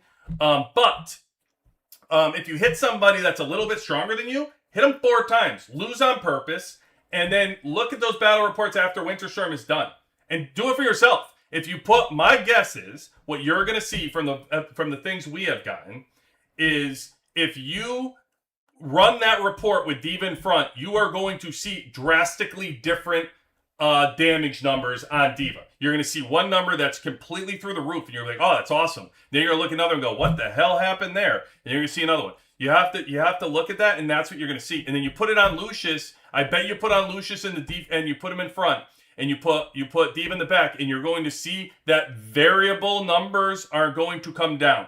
It's going to be much more consistent range. So you're not going to have high ceilings and low floors anymore. And that's what it's all about. Like the defense in the front, it works. But when you take your complete defensive gear off your defensive hero, you're throwing them in the back. They're just die fast. They're not doing what their intended purpose because you don't have the gear on them either. So they don't last as long. And that's the whole point of your defensive team, to absorb. It's the same reason why you want the gorilla up. You want the gorilla up because the gorilla is absorbing damage. That's the whole point of the gorilla. Everybody says how much the gorilla sucks, but then when they look at their gorilla, they don't actually use the gorilla properly. Like, they're not building up the bond rating and the things that actually make the gorilla strong and a debuff. You're not going after the skills that make the gorilla strong as a defensive gorilla. You're trying to make it offensive. Everybody focus offense, offense, offense.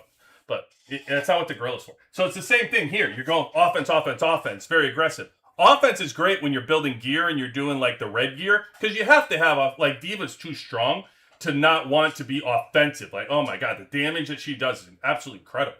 So yeah, I say push her offensively as much as you can. But I just think when you start putting the defense, like I do it, I have it like right here. I'm doing it right now, but I'm also doing mixed squad. So it's a completely different world what I'm doing.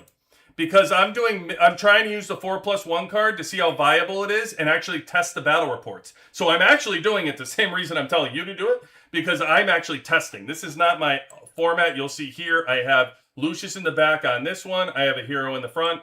This one I put McGregor in the front because actually I tested this in the sandbox to see what is better for all these teams. McGregor in the front actually works better than McGregor in the back and Kim up front, just straight up on the reports. Like, it's not close on the battle reports. So I put McGregor in the front, and I did Adam, by the way. Adam in the back is better, but McGregor on the tank team actually gave me better numbers than Adam on the tank team. So I tried McGregor. I'm trying McGregor right now. But I'll switch this up and see. I mean, I have it all in the 3v3 arena setup. We'll be running the Winter Storm. I go through all the battle reports and look at this stuff. So you really got to do it yourself. Like, you have to run these reports for yourself. You shouldn't necessarily listen to anybody for concrete advice because you can do it yourself.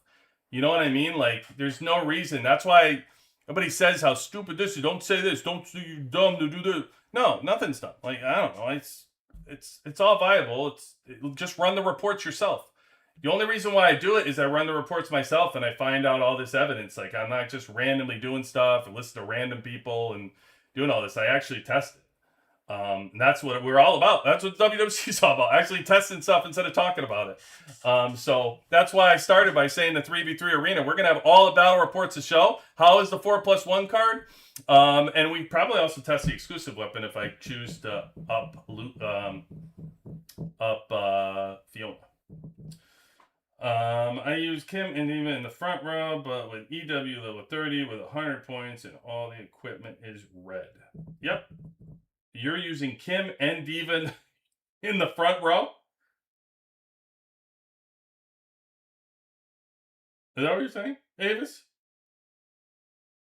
Avis, you send me battle reports. I want to see battle reports of Kim and Diva in the front row. And then I want to see the battle reports of your defense in the front row. I want to see Lucius and Carly in the front row. And I also want to compare it to Murphy's. Because I don't understand why you're just using that for a normal mix squad, or are you using that with a 4+1 card?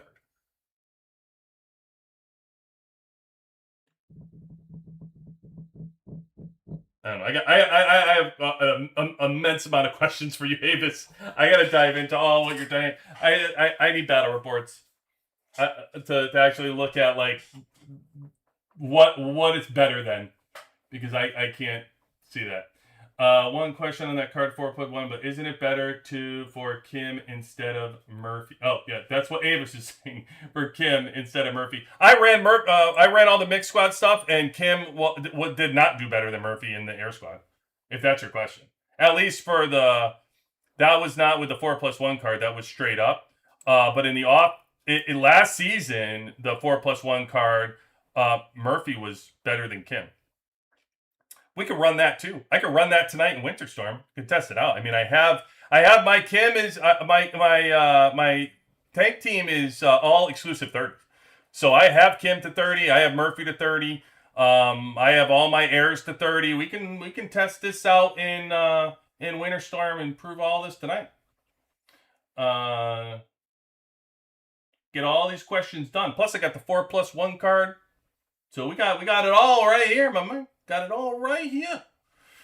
Bailey. QB arena attacks. Yeah, that's what's going to happen tonight. That's for sure. Thank you for the response. Last question for me. As for Air Main, who tired of these damn yeah, I totally agree. I'm trying to help you out, man. I'm hearing Murphy replacing Morrison helps. So I'm trying to help you out with that. That's why in the 3v3 arena, I started out tonight by saying I'm trying to prove what's best for the 4+1 cards. We looked at the mixed.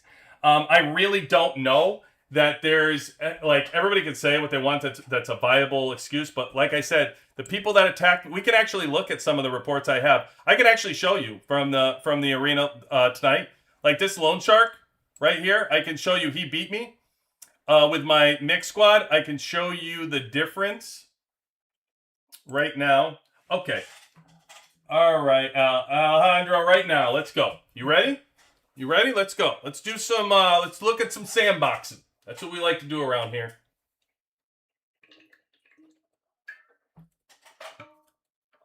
Water. All right. See, everybody's getting excited now. Everybody in WWC is getting excited. See? Woo, Bailey. Everybody like, what? What are we doing? Charlie's over there like, what? We're doing sandbox? Yes. Yes. All right. So let's take a look at some of the. I took these pictures earlier, so let me get my lone. This is Lone Shark. Okay. So Lone Shark, and you want to know Missile. All right. So Missile versus Air. Here's Murphy. Murphy in the back right here. 11-10. And before when I had an actual full team without this mix squad. Look at this. You're gonna love this. You're gonna love it. I told you there was something up. I knew there's something up with this year. I know it. I'm telling you, something's not right. Here was how am I gonna fit this? I gotta make this image a little smaller. So hopefully you can see it. But hold on. This is all you really need. Let me blow it up. Okay. I'll make it so you can't see it. Okay. Here you go. Whoa. Whoa, whoa, whoa. No need. Calm down. All right, look. Look at this. So this was this was full Missile against my full Air, right? With Sarah. Oh man. This is crazy. So you can see here, I replaced with Murphy, right? So I did that. Murphy's in here. And look at the difference. It's 11-10. I only was able to take 11-10 from him. This other way, when I had a full Air squad, I was able to take 13-80 from him. So I took 270 more troops from him. You know what I mean?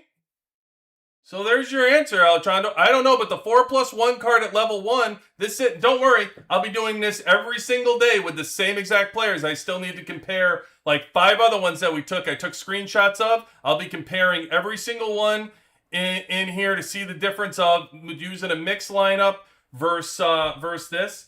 And we'll take a look at it. But I'm telling you, I don't know that this 4+1 card is as effective as it was last year. It's not showing. So right now I have it at level 1+1. So I effectively have it at level 2. Now after tonight, I'm going to up it to level 3. I mean, right now I can up it to level 3 because I already have all the reports in here that I just got to grab a screenshots. So let me go do that now because I was ready for it. So here, my 4+1. It's going to level. There you go. So now it's level 2+1. So now it's level 3. We upped it. And what did that do? That upped it. So we still have the 20%. We still have the 20% battle report, but now we also have a 2% increase on our attack, defense, and hit point. So we're using it. We will use it in the winter storm tonight. We will see. So anyway, we'll be testing it out. I send you a link if you. Oh, cool, Bailey. Cool. Where are you, Bailey? Where are you, Bailey? Where'd you send me a link? Did you, Bailey?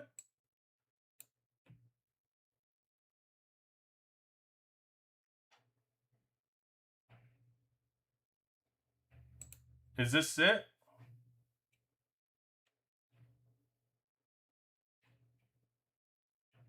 This isn't you, Billy. I don't know. I thought you were sending me a link. Carl and Lucius, not in the same team. I have tanks and air teams. I used to end in season 3. Here's right. Okay. All right, let's go check out the event, Thanksgiving event here. I hear that we started it, right? So let's deep. Everybody wants to know what it looks like, what we're gonna do, what are we gonna buy, what are we gonna Let's see what kind of deal we got going on here. This here, we got this here, okay. Oh, do I need to upgrade? Oh, I need more bricks. I might need more bricks for this thing. All right, we're good. All right. Let's get this stuff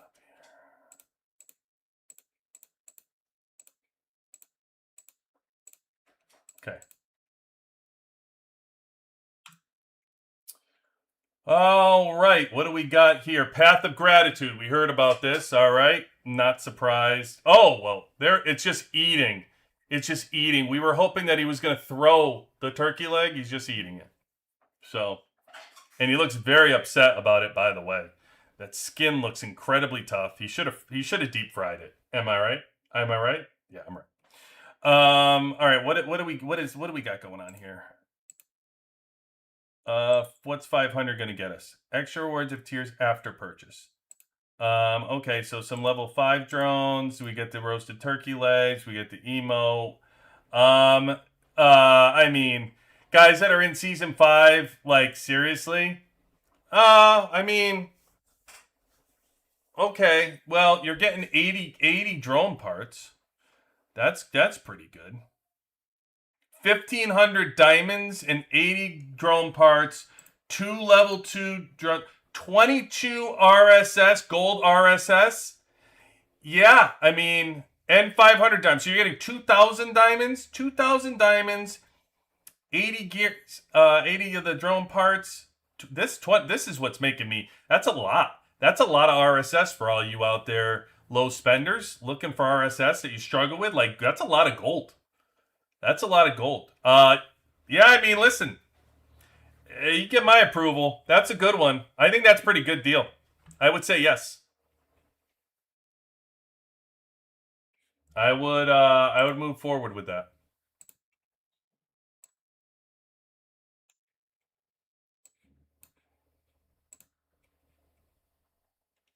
Is there another one? Does it up again or no? It's just that? Okay. So that's it. So that's all you get. Yeah, I mean, listen, I think that's pretty good. That seems like a pretty good deal for $5. Just saying. Comparing across the board, it's a pretty good deal. Okay, so you can free up a lot of this stuff by doing the daily task. Got it. All right, what do we got now? Thanksgiving login. And then this is it. Okay, so listen, that's it. Is that the Thanksgiving event? It's over. Okay. Thanks for joining, guys. We'll see you later. No, just kidding. I mean, honestly, like, it's that quick, right? Like, it's $5. The event's $5. And this makes total sense to me. Just as we talked about, right? Because how many countries are celebrating Thanksgiving? It's just not that many. Why would the game put all the resources, all the money into developing the skins and blah, blah, blah, when there's not as many countries doing it? Halloween is through the roof. Christmas is as big as it gets. So Christmas is going to have a huge event because of how many countries are actually involved with Christmas. So we know that's going to be way bigger, right? So I would say, I'm just surprised. I thought there was going to be, is there, what do you got? You got deco? Where's the deco, Woo? Oh, was it a part? It was a part of the Thanksgiving login. Oh, right here. Okay, yeah. So they're gonna give you, the deco, and they're gonna give you 2 of them. So that's probably not even enough to get you to level 2. Is this decorate your dreams though this week? Oops. Okay, got it. Now I get what they're putting down. I get what they're doing. Okay. So you got to pay decorate your dreams in order to get the money to push your turkey. Which, guess what this guy's going to be doing? You damn well believe it. I love my deco. This deco. Let me see something. That seems low. Are they 1%? Am I level 3 usually 1%? Let's take a look.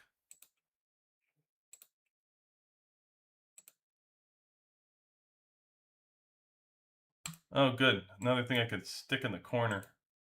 Perfect. Fits like a glove. Okay, so they're allowing you to do level 2. Level 3 is where the perk is though. Like level 2 is all fun and games. Level 3 is what you want. This is that's the cat's ass right there. So let's see what the other one. Let's see what the other skill. What is that skill? Skill damage. Yeah, boost skill damage. Okay. What else? Oh no, it's certainly not that. Crit damage. Skill damage. Okay, yeah, 1%. So they're same. Okay, same.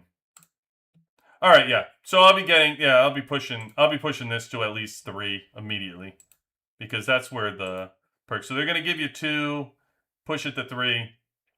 I like to push it to 4. But we'll see. We'll see how many. I don't know how many I have currently. Can I push it to 3 right now? Oh. No, I don't have enough. That's okay. It's a weight thing anyway. So hey, listen, free deco. That's pretty cool. I love that they're doing this for free to play low spender. Like they're giving you free deco. So that's always great. I mean, good for them for hooking you up. Like it's really a good. Listen, for $5 to get everything for $5 for that many drone, for between the drone parts and the 22 chests. Yeah, all combo. Okay, cool. What am I supposed to do with these though? What are they with roasted turkey leg? Tasty turkey legs only for Thanksgiving. Did they tell us what we're doing with those things yet? Did you guys see in your inventory what you're doing with the turkey legs?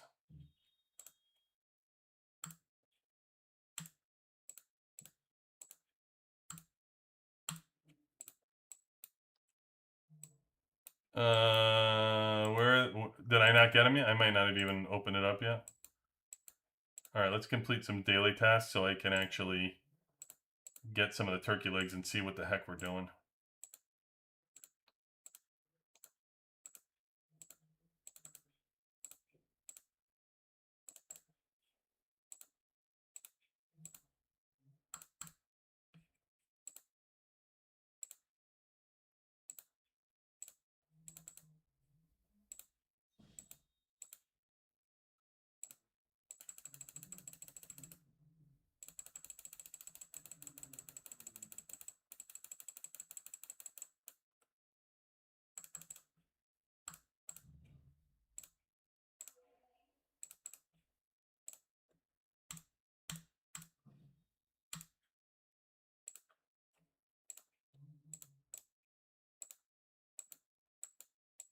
So I got plenty for the turkey leg.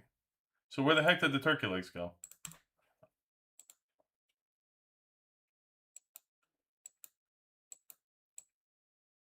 Do you guys find it? You guys know where these things are?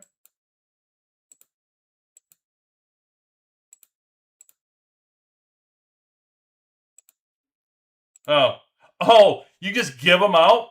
So they're like just passing the people? Like Bailey?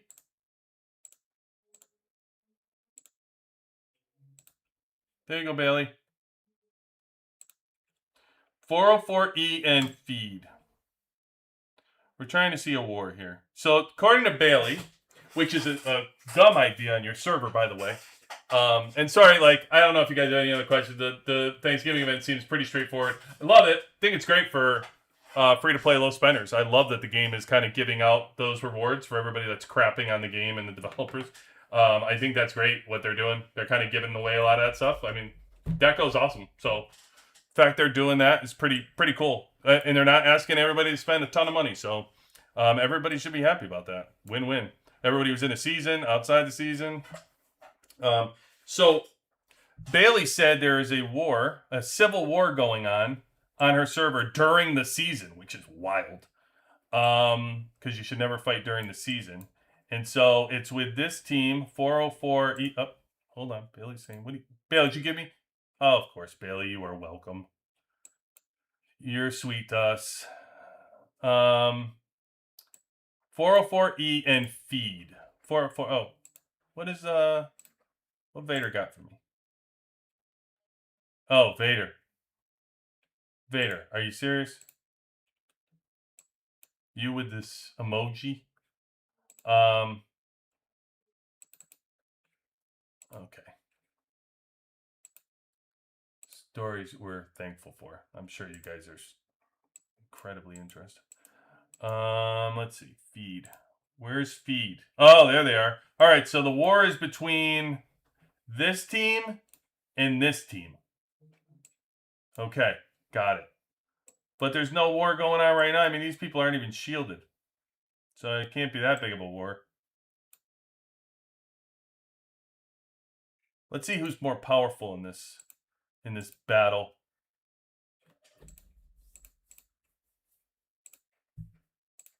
$17.08. Well, Feed. Wow. Whoa. Feed has the 2 top players in the sport. 3 out of the 5. What the heck are we doing, Bailey? Oh, I do like, okay, the number 3 player. Oh, they're very close, though, in hero power. So 93 and 92, but here come 404E with 91 and 89. They're no pushovers. They're close. This one's got the top frame. I think, isn't that the top frame?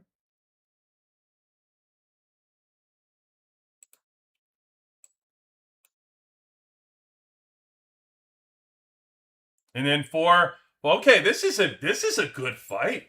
I mean, 404E has the 7th, 8th, and 9th. They have 2, 3, or they have 3, 4, 7, 8, and 9. And this feed has 1, 2, and 5. Wow, sounds like a pretty square battle. You got both of them are pretty close in power. I mean, I don't know how many troops they have, and that's really what that means. But so Bailey, tell them to fight. Tell somebody to send a Gump over and start a war with Gump. What's better to start a war than Gump, right? You know that freaking Gump. He's always up to no good. Their whales amount shielded, but as soon as someone goes unshielded who is weaker, they get insta burned by their whales.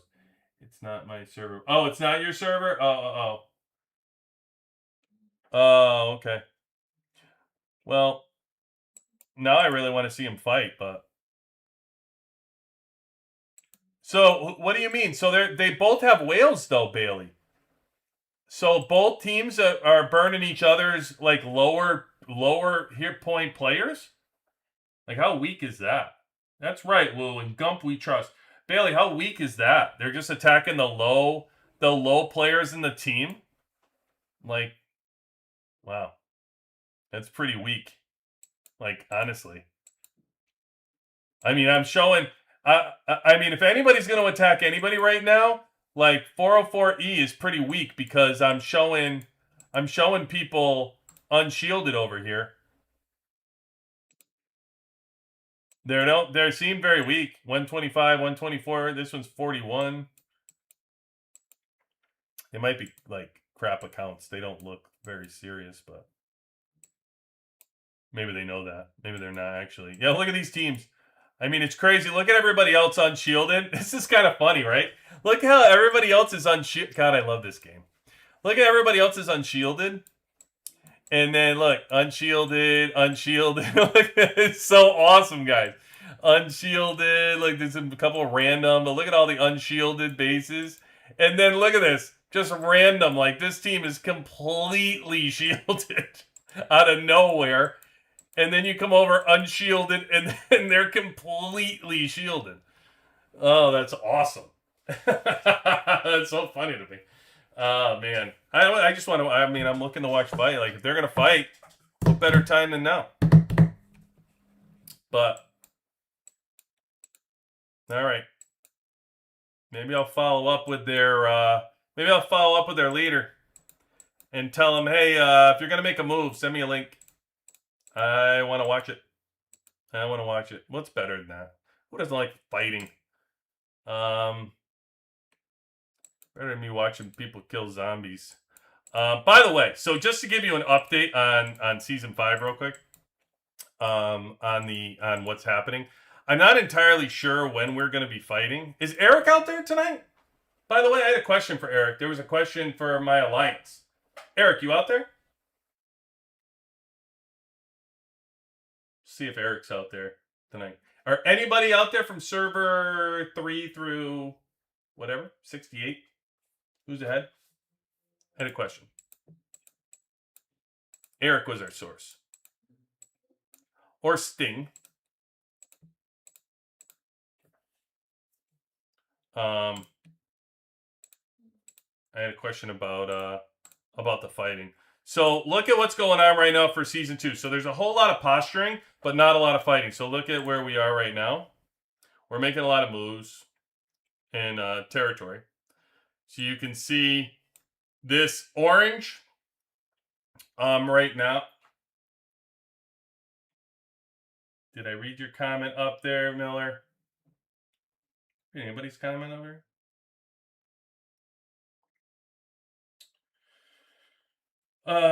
What? What? You don't have decorate your dreams?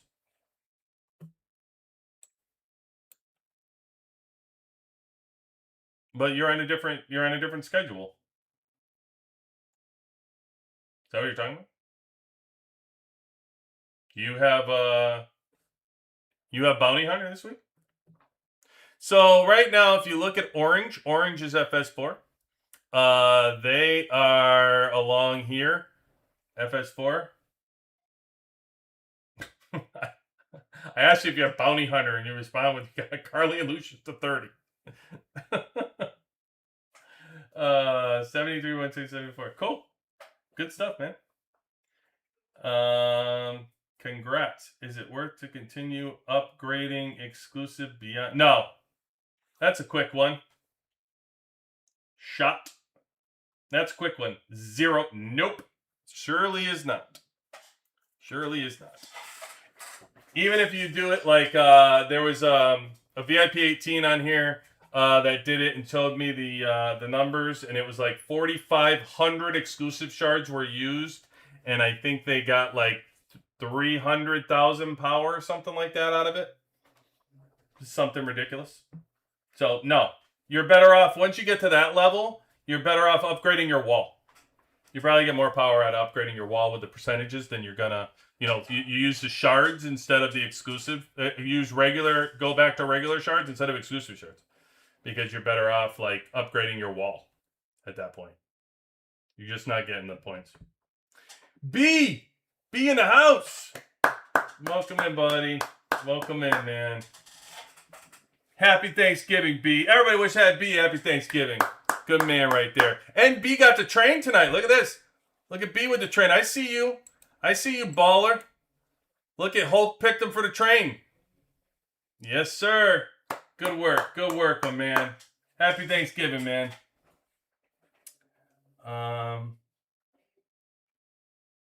B, got it. Thank you. Now it's very clear. Where should I put my your dolphin funds? Yeah, I will tell you that's where my dolphin funds would go. In all fairness, because I talked to the VIP 18 in here, and yeah, I'm just once I max out the 30s.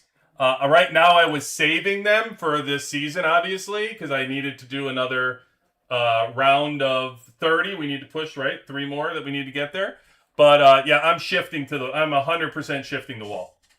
Yep, wall honor's going right up from now on. Woo, did you do double deco? Who? Thomas, in the new armament item in the honor store worth buying? No, Thomas. No. Thomas, we went over this, Thomas. You got to replay. Don't start with me in that honor store. Don't start with me. In the train. Oh, in the train. Did you double deck? What do you mean? Did you double deco in the train? Oh. I mean, what does the train look like? Oh no, Hulk's been running like shy trains. See this? He didn't even have a deco for himself the other day. So on this one, like when I was riding the train with Hulk, I actually picked the two compartments here because there was no deco here. This is Hulk. This is Hulk just turning the train gold and making sure everybody else like this is okay. This is the type of VIP 18 I was talking about earlier. Whether you get a jerk VIP 18, whatever. This is the type of what Hulk does for the team. Right? This is for the team, not what everybody else looks. Okay. You think that's a shitty train? Why? It's great for everybody else. He's given 4 decal for the third compartment. He's given you 9 drone parts for this compartment, and he's given you the skill points here of 5K. He's made three of these compartments great. Normally, you go look at your trains. Normally, people only care about the first compartment. This compartment has deco. It'll have 1 or 2. And you know what? There'll be a long line with your whole alliance here where only 5 people get it. That's it. That's it. Only 5 people get in here. And when you spread it out like this, it gives the alliance more to choose from. Like 9, go look at what your 4th compartment is on your team right now for your train, whoever's running it. I bet the 4th compartment sucks. Normally, it doesn't have anything of value. People don't even care about it. Sometimes the 3rd card they don't even care about it. They don't even freshen it enough because they only worry about the 1st compartment and themselves getting double deco or single deco. Like gold deco. So as far as I'm concerned, this is the best train somebody could run and be unselfish. And being unselfish to run your train, somebody like Hulk who doesn't need it, this is spreading out the wealth right here and refreshing until these 3 are good, not worrying about this one. And by the way, even if you're in the first, you still get a shit ton of gold and you get 20 deco. So you're still getting something in that first one, by the way. So if you're saying that shitty, I totally disagree, Woo. I think this train is phenomenal for an alliance. Not for the person running it, for the alliance. I think it's a great train. It's good stuff. Hulk did a great work. Great work to shed it to spread it around. Just gives 1.6K as a thank you. Someone there must be. Whoa. What do you mean? You got 1.6? Is that what this announcement is? Right here for thankful? On this day of gratitude, we want to say, green last word, a lucky number that witnesses friendship, the lucky number when love around. What the hell are we talking about? Oh, okay. So you have 1,600 shards because it's lucky or whatever, the message that they wrote. Hey, listen. Developers. Everybody craps on you, says all this nonsense, blah, blah, blah, all this stuff. Great work on the Thanksgiving event. Great work as far as I'm concerned. Good for free-to-play players. Good for low spenders. Good work. Good work. More coming. Hopefully this continues to happen. This hopefully is the trend. You get away from people like me that spend money, the VIP 18s that spend money, and you go to the 98% of the people that support this game. That's what it's about. That's how we have the longevity of this game. That's how we keep it going for the game that we love. We worry about the 98% around here. So great work. Great work, and I'm sure there's plenty of people like Bailey who are very thankful to get 1,600 free gems, as well as whatever else you're getting for free in here, with even outspending the 5, without spending the 5 in this column. I mean, without spending the extra money, you still got 10, 20, what do they give you, 30 drone gears and level 3 drone compartment without spending the money. There you go. And the Thanksgiving stuff you're going to get every day with the 10 shards that usually they cost, $5, right? Every day you got to spend $5 to get the 10 shards. They just give it to you. They just give you the deco. They give you the deco for free, and they upgrade the deco to level 2 for you for free. There you go. Normally you have to pay for that. They give it to you for free. Give you the free drone parts. More drone parts are coming. More level 5 drone component is coming. And boy, what a great move it was to get away and switch from that stupid rule about not giving it to Missile Now, huh? How awful would that have been if they said, here, you can have it for free, but you can't have an air one. Boy, who did we say that was? Was that Randy? Right? Wasn't it Randy who was in the room making that stupid suggestion? Yeah. So it's all good. It's all good.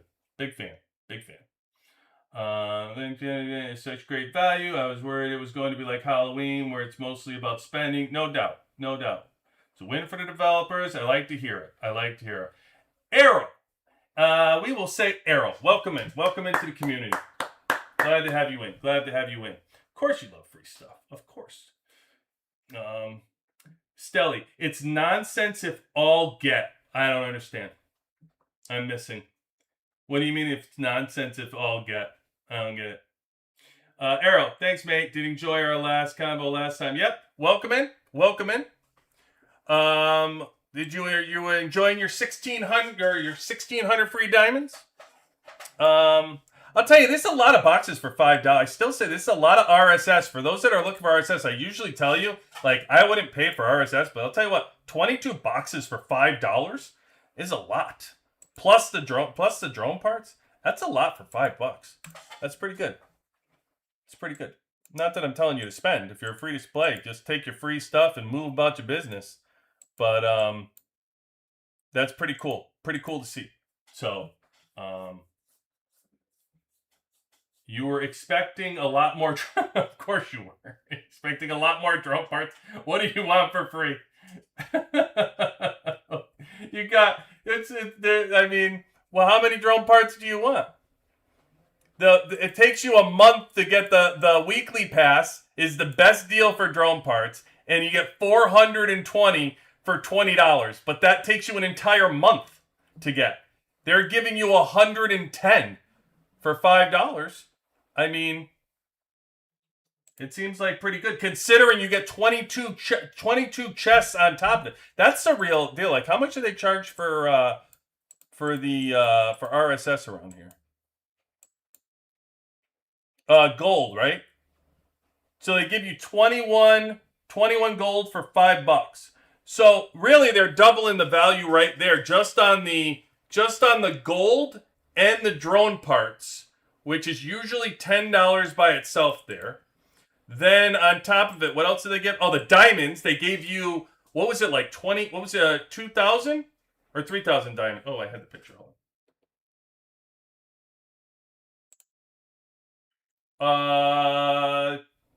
Yeah, 2,000 diamonds. Plus you get 2 choice chests, which is usually like $10 a piece for each choice chest at the events.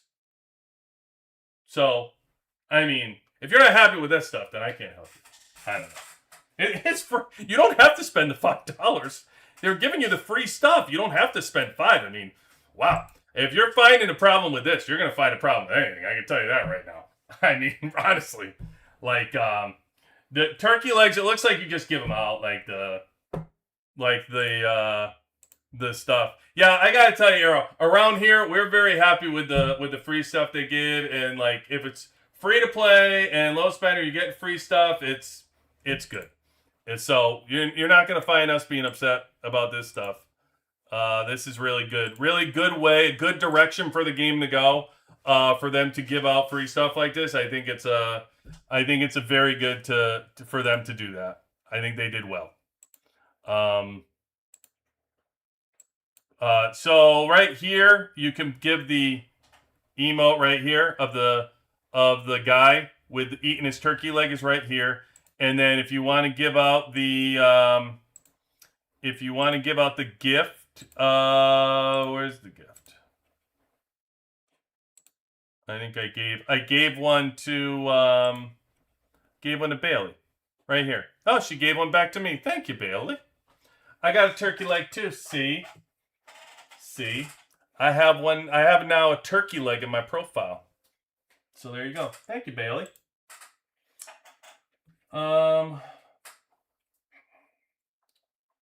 Free to play. What do you want? You want me to check your wall?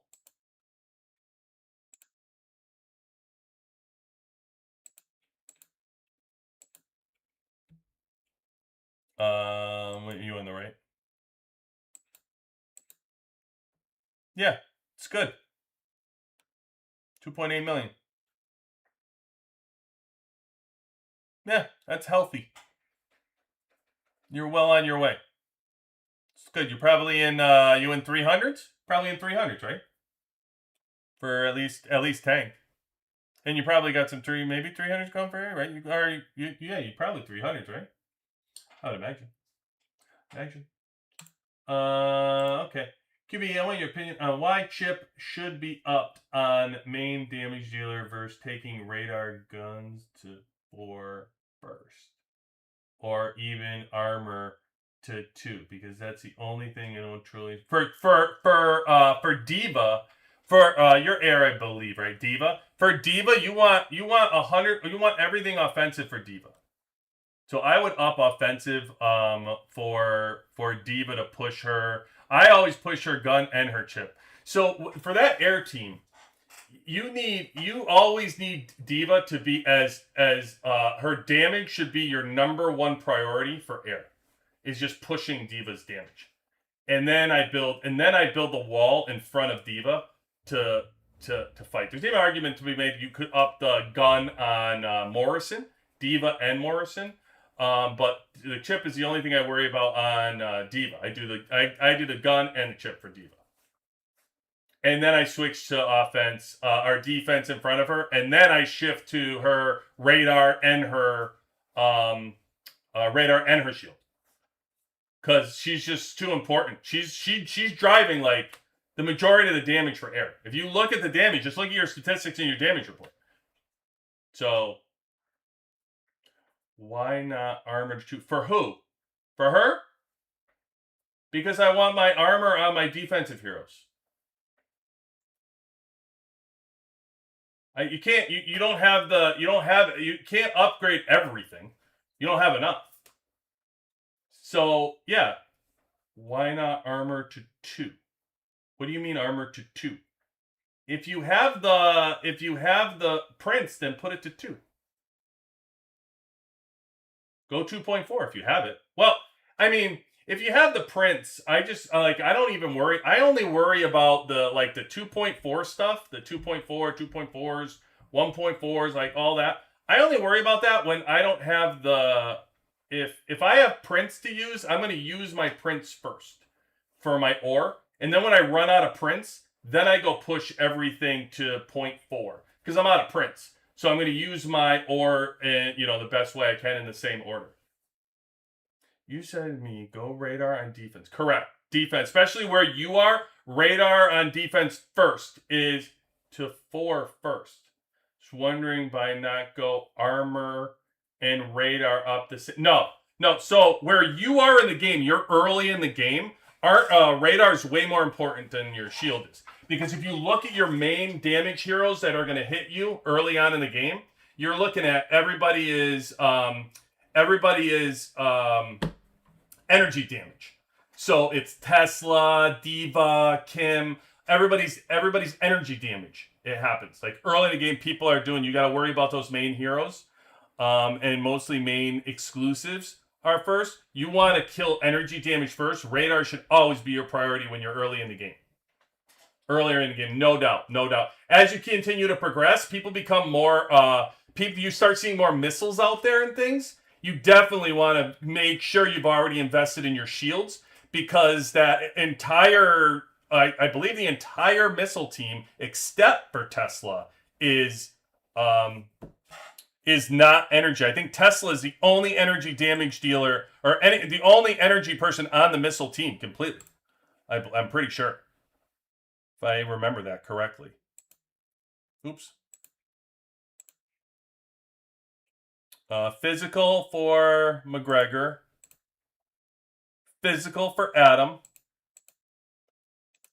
Physical for Swift. Energy for Tesla. I think Fiona's physical too. Yeah. So your entire missile team. So when people start going like missile, which obviously isn't early, you're going to get energy. That's even more. Yeah, look, Venom is energy too. So I mean, but who's coming? Who's getting to worry about Venom until season 5 anyway? I mean, at that point, your first team should be all set. But I would say, yeah, early on, 100%, you prioritize your radar because you're going to be facing those energy damage more. So you don't split. I don't consider early. I don't not consider radar and shield to be on the same level. I consider radar to be more important. Okay. What else? What else you got? Got anything else? What else? You good? Okay. Let me shift real quick into my it's Hero Day. That's why we do it today, right? So let's see what we're gonna do. What are we going to do? I'm still undecided on my freaking weapon. But let's get going here. So we're gonna push Fiona. Boy, I'll tell you, I really feel like we should push her to 30. Everything I do, everything I say, everything I go by says push my number one team. Always, right? Always. I have to listen to myself. I have to push. As much as I would like to get Stetman to 20, I just don't use the tank team enough. Right now, I'm not. Although it's a matter of where I want to be versus where I am in reality. And where I am in reality, even if I got Stetman to 20, that's going to up my team by probably $500,000. It's going to up everybody else by 7.5% damage. But is it really going to do something considering I have so far to go with my prince? No. All right, that's it. I just kind of talked to myself, and Fiona's going to 30.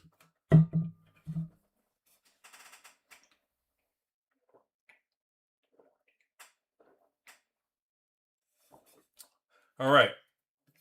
Before we take her to 30,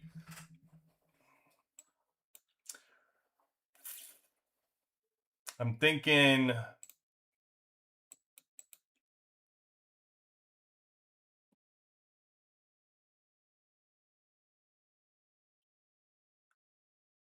oh,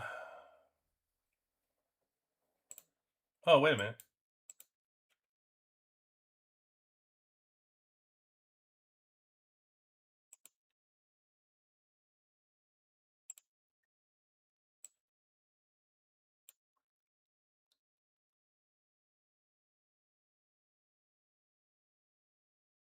I was trying to figure out what I should do to test Fiona now versus her weapon at 30. And I have nobody to fight. So it's upsetting.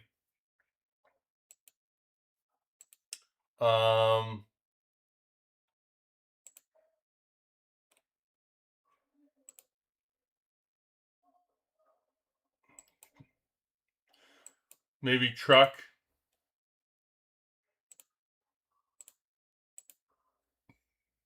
Oh, Koi's really strong. Is this his missile team? I can't beat him, I don't think. Don't you guys hate when it disappears into the freaking building? Drives me nuts. All right, so I can't beat. Oh, it's his air squad. I actually might beat it. Yeah.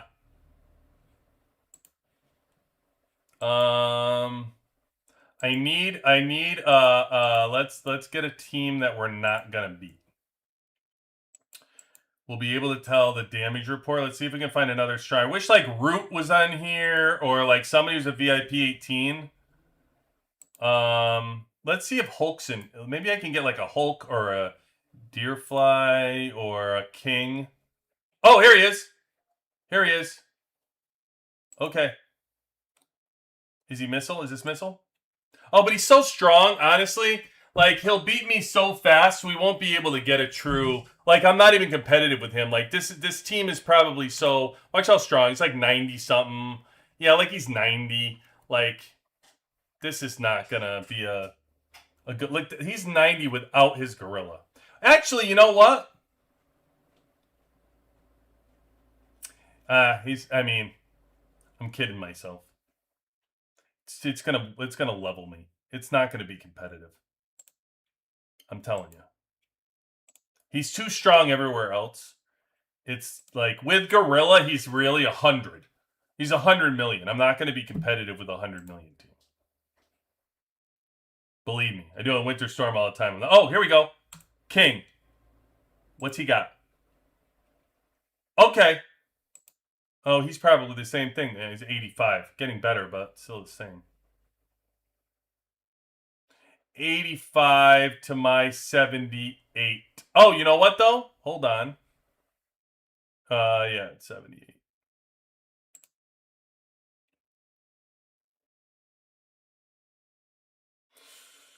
Um, all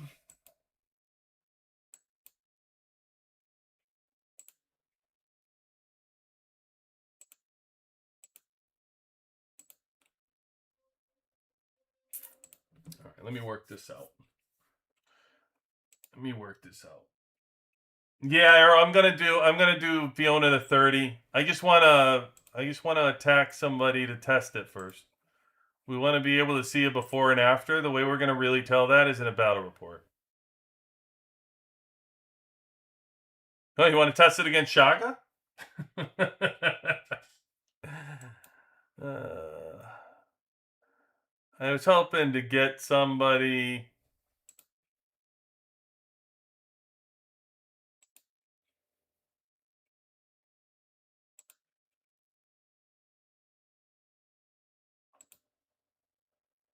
Uh, no, I don't see. I was hoping maybe Holt. Like Holt's too strong too. Everybody's. I don't even. There's nobody on this server. It's gonna end up like. Well, um, um, maybe not. Let's see if we can find somebody who's. Oh, look at this. 18.8. Boy, is that it's good for somebody. Good for somebody in our world chat. Boy, these are like weak weak weak sleds, man. So I'm thinking I can take my gorilla off and maybe I can lose to somebody.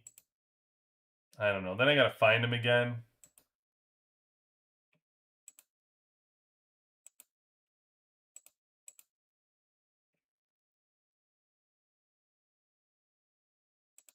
Oh, okay. You know what? We're good. We're good. We're good. We have our original test battle reports I have from the 3v3 arena to show how Fiona did against everybody. So if I do my regular lineup against them and lose, we'll be okay. All right, I got it. Got it. All right, we'll figure this out. We'll do this. All right, let's I'm good. I'm good to move her up. All right, let's go. Fiona. We ought to look at our team first. 77. Well, let me get Lucius out of here. Sorry, Lucius. Oh yeah. Let me get Lucius out of here.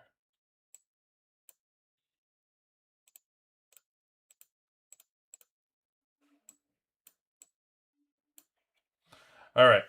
We are 78.04.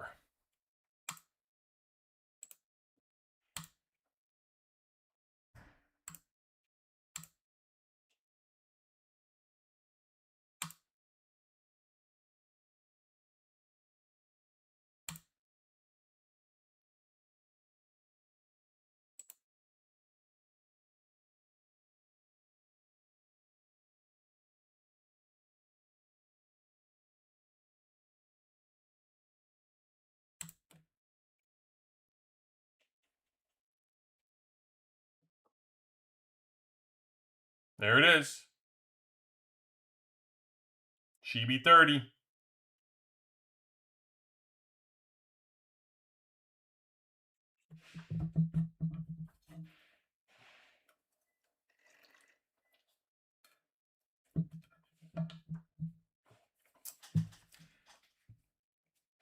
Fiona.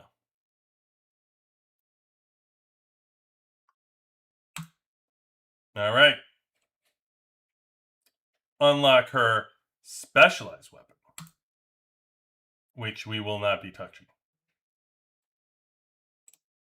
All right.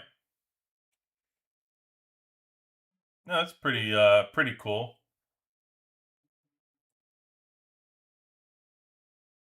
She's the only one that does that. You notice that?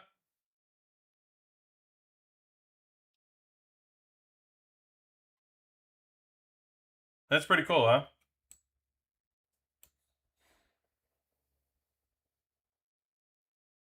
Huh. I guess I'm easily amused. Okay, let's go fight. Let's go fight. Let's see. We got. Oh, what do we? You guys want to see the percentage, right? 78.39. So it was 0.31 for those last 3 levels or 4 levels, I guess.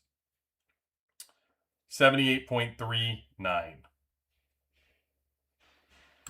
All right. We will see how we do.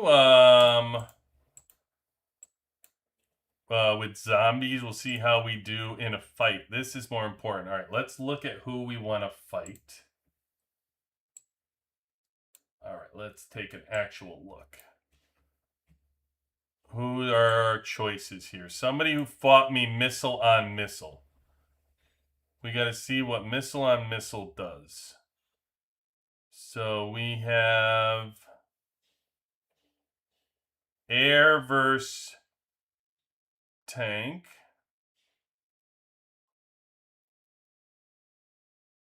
Air versus tank. Missile against missile. Eel. Eel missile, and it was really close right here. 70.1 to 72.9, so no gorilla. And I was 27.55 and 23.90. That's going to be our good one to test. So we'll see. So we'll fight eel. And then who else we got? We have anybody else that was missile on missile we can do this against?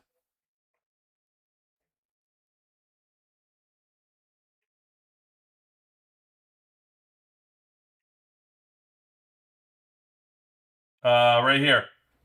Tong. Tong was, oh wow, 70 versus 79.7. Didn't do as well against Tong, but it would give us a barometer at least to be able to test a second one to see. So Tong and Eel, we have battle reports that we'll be able to look at the results against. And then I think we have some other ones that we can probably do against Tank. There's probably a few people that fought me as the like Rich. Rich probably fought me as Tank. Air.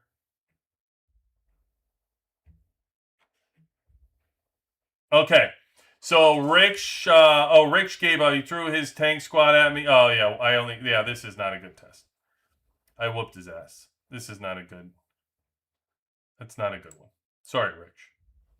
Sorry, Rich. We need a counter though to see who. So let me write this down. So we want Tong and Eel. Tong, Eel will be our missile versus missile, and then do we have? We just need this is Eel. This was Tong. Oh, I think I had actually Lone Shark, I think is his name. Yeah. Missile versus, here we go. Missile versus tank. How do we do? Oh, I whipped his ass too. That's no good. Okay. I mean, listen, not many people have great tank squads, so it's understandable. They put their weakest team against my strongest in 3v3 so they can win. I mean, who doesn't, right? So here, let's see. We had one more here. We had Dragon. Who did he put against my missile? He probably did the same thing. Wait, this isn't Dragon, right? Tong. Dragon.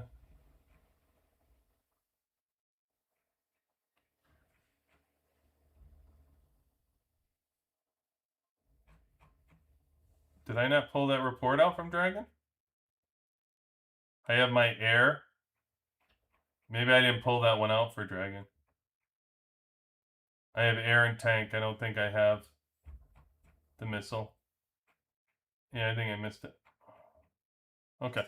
All right, so we got Tong. We only got Tong. We're going to have to look at missile versus missile.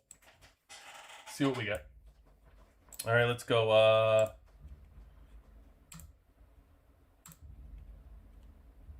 right. Tong, what do you think? The harder one or the easier one first? Tong was hard. It was the 79.7, and then we have the close match. 70. We'll do the hard one first. Always good to do. Let's do the hard one first.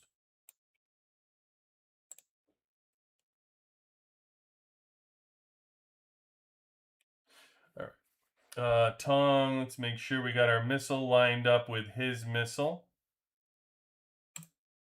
Good. He's got no gorilla on his missile, so this is the same fight that we had before. 79.8. And before I was 70, now I'm 70.4. So not a whole lot different. And then I might as well line my air up with his tank and my what's he got going here? I'm gonna have to do. I'm gonna lose no matter what I do, so it doesn't matter. My tank isn't gonna beat anything of his. All right. Doesn't matter. Okay. Oh, he had a mixed squad. I think he fought me. He fought me full squad. He did mixed squad. Son of a bitch. I mean, when he fights me tomorrow, like I'll make it so it's 5-on-5 and get the actual report. But I mean, this kind of throws everything out of whack. For the record, this was what I started the stream with to try to prove that the mixed squads. Look at his mixed squad did not help him. I keep saying this. His mixed squad was just worse for him. It was 15-13. Now it's 12-70. So Lucius didn't help him. We keep doing it because we think it's going to help. It's not helping. All right, let's see. All right, one more chance. That was Tong. We got Eel. There we go. Eel. Don't be a mixed squad and don't put your gorilla. No gorilla. Nope. And no. All right, here we go. Actual fight. And this one was close last time. We had Tong. Let me see. Eel. Eel was. Eel. All right. Eel was 72.9 and I was 70.1. So now I'm closer. Battle was decent. And then I'm going to do this 79, 76. It doesn't matter. I could at least win one. Maybe I'll. Yeah.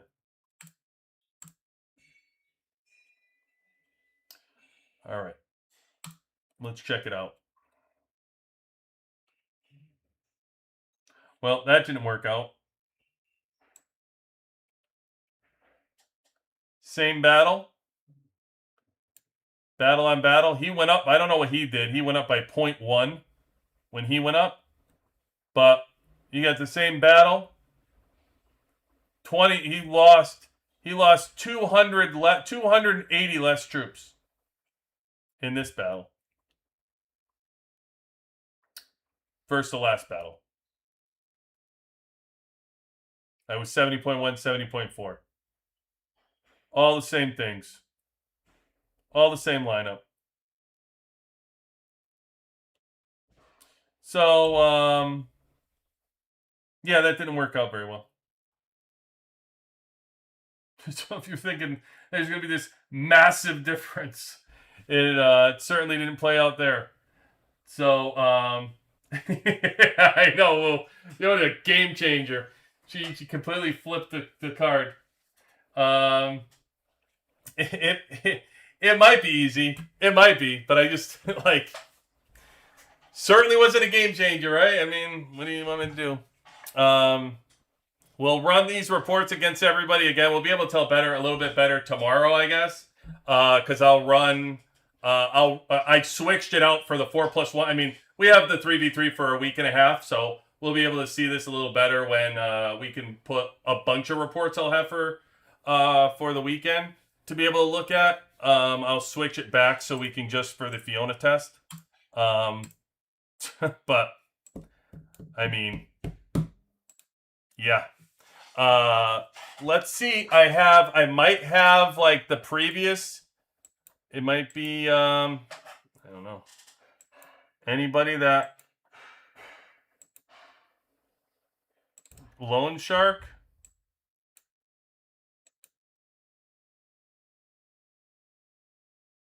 Okay, so I can show you. We can look at Loan Shark here. We have Loan Shark right here. Before Fiona, although he uses Mix Squad, so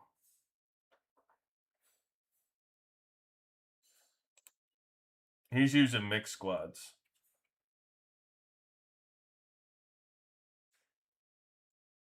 So I don't know. We'll have to wait. We'll have to wait and see to lift her up. We'll find out. Get a little bit deeper into this. Okay. What else we got? We're gonna do Fiona real quick. We'll just do her skills. We'll max this out.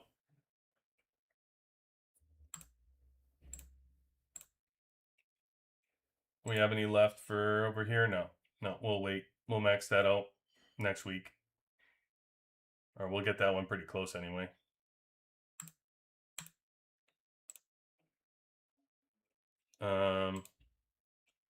Maybe that was the game changer. Maybe I needed to just do. Maybe it was just those three, and then everything. The world will flip once I did that. See, that's what I was missing. Now that I did that, it's gonna change the entire game. It'll be all done now. All right, we'll see. I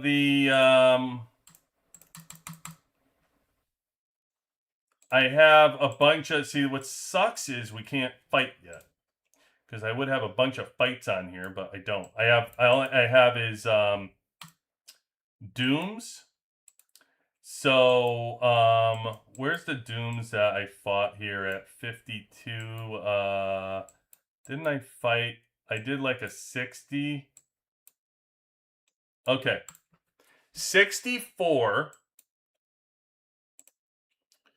A 64, I was able to for this, I was able to kill 949 for zombies for this Doom Elite. So let me try this 64 again and see if I can get more than, without moving my resistance up, I can get more than 949. What was my resistance here? I got to get to 9250, so I would have had the I would have been using the core card, and I would have used my coffee. Okay, I don't need to do that. Okay. These messages. 64 I need. Let me get my card here. Tactic card. Use. 64.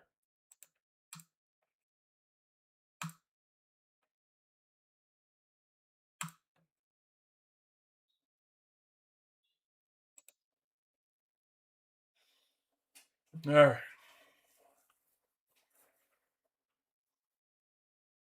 I can lift my resistance level up too. I need to go do that, but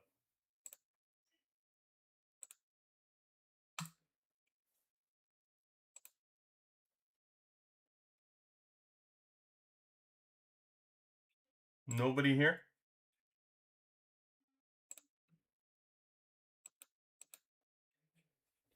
Look at these messages, man. It's actually a good night for some of those messages.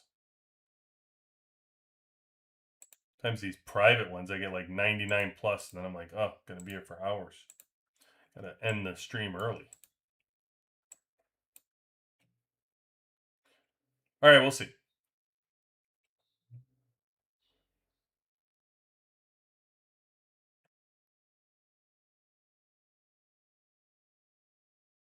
Oh my god, where are these people coming from? I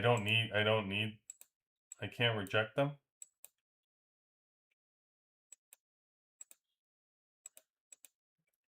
I mean,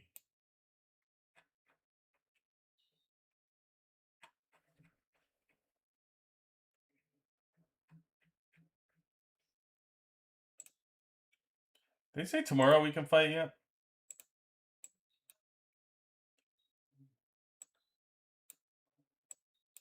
Oh, 3 days? That's declaration. Oh, this says war. I like war. Declaration 3 days.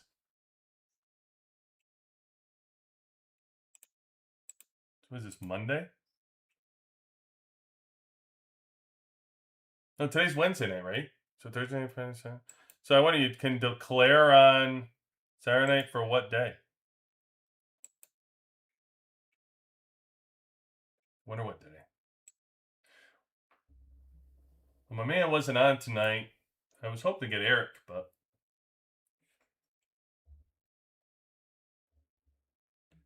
okay, that's fine. Figured I would fail, which all good. Doesn't much matter. I just needed to look at the battle report. We needed to kill more than 949. That's what we were shooting for.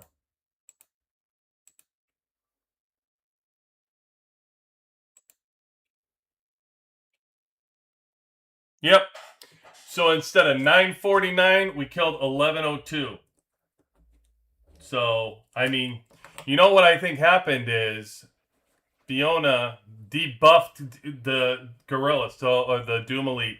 So once Fiona took the claws off, that would allowed me to get another 200 for the gorilla. I mean, for the bear. So there you go. Difference maker. 150 more zombie or whatever Doom Elite troops taken. So either way, I don't know. I'll run the battle reports for the 3v3. That's the real deal anyway. We'll see what we get from this, and we'll test it in the arena and blah blah blah. I will test the crap out of it within here for all the battle reports that we'll have at least.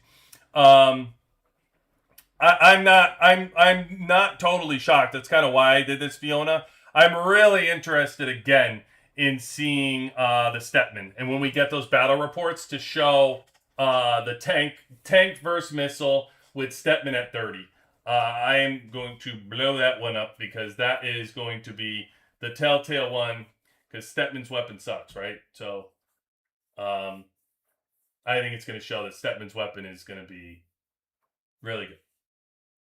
You know, so funny, I talked to Sting about Stepman's weapon already at 30. He's seen it. It's not even 30. He basically said Stepman's exclusive. And I haven't made, by the way, I haven't made any videos on this stuff because right now, you don't know anything. Like, why would I waste my time telling you about the weapon until you can actually see the weapon or show, like, battle reports for the weapon for proof? So once I have proof of, like, what the weapons do and where they are and they get them to 30, once I get the battle report of the tank versus missile and I can show that weapon at 30, then I'll make a video about it. Well, now that we got Fiona at 30, I'll do some stuff. Now I can make the video about it, talk about the weapon, see it in action, actually look it against the teams. Then we can talk about it, right?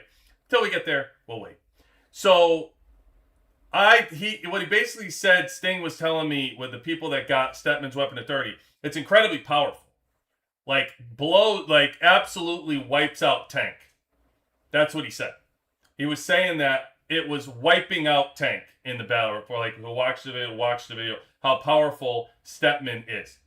What I heard, though, was that Stepman is weak. And when you compared Stepman's defense to Fiona's, it was definitely a little bit weaker than Fiona's defense. So I don't know how it didn't look like it was that much major difference, but he said he was weaker, which led me to believe like, I wonder. And I told him a test report, and I'm gonna have I'll have the person who lifts Stetman to 30 try it as well. My theory was, why not put Scarlett with Stetman, because Scarlett is going to reduce the damage if in fact Stetman's dying too fast or something like that. Maybe if you have especially using the 4+1 mixed squad card, which I question. But if the Murphy is actually better with air, that leaves you a spot open on tank. Then you can bring Scarlett into tank and actually put Scarlett on Stetman and make him live longer. If he's actually that strong, then leave him longer. I got to tell you, if I was a tank person, I would be really excited about Stetman being incredibly strong, because you already have Kim. Everybody, there's not a single person that doesn't think Kim is strong. Everybody knows how strong Kim is. You still have Marshall in there, so you have the targeting ability, plus you have the Marshall buff, and now you have a strong Stetman with Kim. So if the only problem maybe is that Stetman is weaker or is dying too quick for whatever reason, maybe somebody like Scarlett keeps him alive, and then he counters. As Sting was saying, he was already blowing away Missile. So he was already doing a great job at wiping out Missile. If that's the case, that's awesome, because Fiona's sitting there at 30, and Fiona was supposed to be the end-all, be-all. If Stetman's wiping out Fiona, it's not my surprise. I think, to me, it always made sense that if you have Marshall, and Fiona happened to be that strong, Marshall could always target Fiona and wipe her right out. So you could always do that if it was that strong. But that's why Tank was so good at against Missile, for that reason. It doesn't concern me. I think if Scarlett was actually with Stetman, she would keep him alive longer if you needed that to happen. And then my guess is what he's talking about must be a tank versus tank, which probably you guys don't have a lot of tank versus tank. And then that would leave tank versus air, a counter, right? So that's very intriguing. So if you have tank versus air and you have Stetman shield busting, if the problem is that you can't keep him alive, then Scarlett might be able to help keep him alive long enough to bust more shield. I'm not sure how often the shield busting happens. So I guess that would have to watch the actual videos to see the effectiveness of the shield busting, to really see the impact of it. But I have hold out that they could be the best for last anyway, and we really could be waiting for Morrison, and who knows? Like, Morrison could end up being the best one of the bunch as far as that goes, because poor Morrison, in all fairness, has been taking a beating with all this Sarah usage in the off season for season 3 and 4. I can tell you that. I mean, Morrison is getting a short end of the stick with a lot of this. So it's like maybe Morrison could use a little love with an exclusive weapon and put this Sarah business to rest. It sure would have been good for them to, instead of Venom, give us another.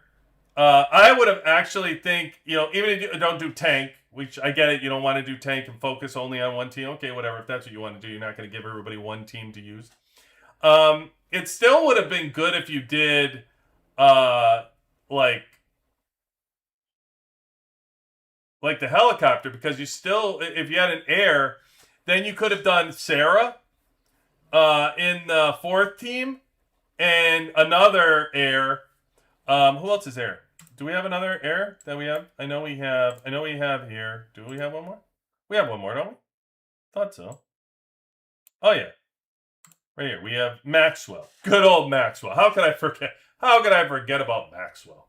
The always powerful Maxwell. Yeah, but if you had somebody like Maxwell, then you would be able to do 3 air with Sarah's buff being of use. It's very difficult. You're going to put Sarah into the 4th team, but Sarah only going to have 1 copter to buff, I guess. I mean, I'm not sold on the vet. I don't understand. I still, me personally, don't understand how Venom plays any role in this at all. I don't know. We're going to have to wait and see, I guess, and test it out.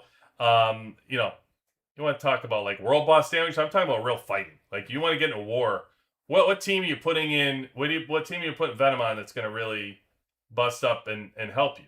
Like everybody, what exclusive weapon are you dropping for Venom? I guess is the question, right? So I don't know. It just seems I'm just not sold on it that I cared that much.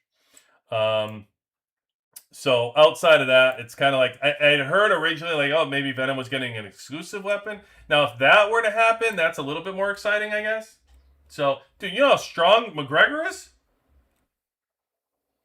McGregor, like any battle I fight, you watch the video. Where you should have seen the job Venom did against Sammy's victim. You guys weren't here for that. You should have seen Sammy's victim. Any battle you fight, though, give me a battle. Give me one of my battles.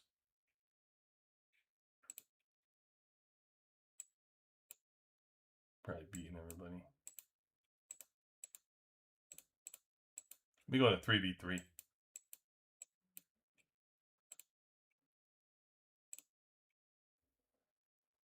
This is eel battle.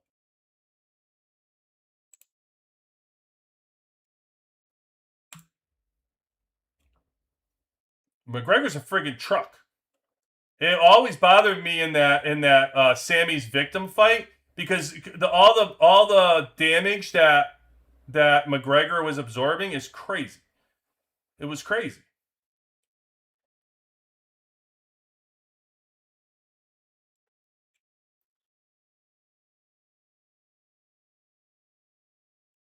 Man, guys, look at the last one surviving.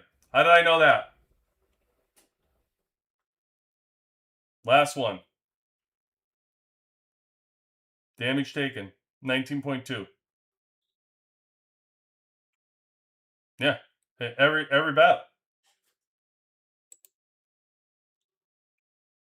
You show me the battle report. You show me the battle report where you okay. Well, listen, I'm all for it. Just show me the battle report. Let's not just talk about it. Show me the battle report where somebody like Venom beats McGregor.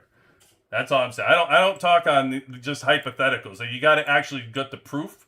A show a Venom report where McGregor goes in the garbage because Venom is better. That's what I want to see. An actual report of it. Because I'm not buying it. I'm not buying that Venom is going to outperform McGregor in the missile team.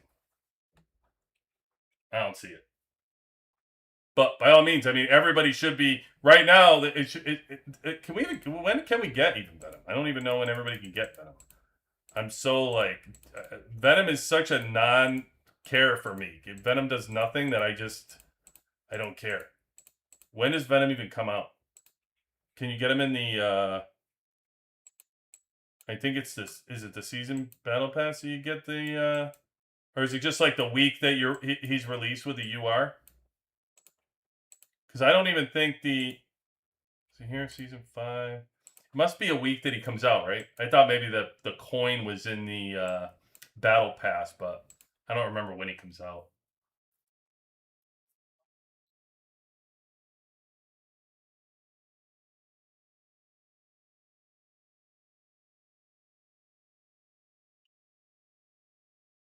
I'm not gonna remind you are yet. Oh, you want Monica? You want Monica Bailey?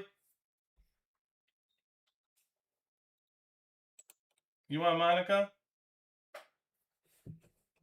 What up, Aunt? What up? What up? What up? Sammy's in the house. Sammy's victim. You seeing all this stuff I'm talking about you? Sammy's victim? You don't say anything? Got your victim all dialed up? You saw what happened when your victim got dialed up. McGregor was surely in that lineup. Sammy.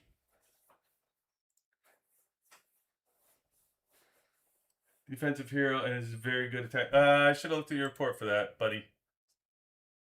Sorry. Cheetan. Hold on. I got a name. I get hooked on the name. Cheetan Hassan. Let's go with Hassan. I like the Hassan. All right, Hassan. Let's take a look.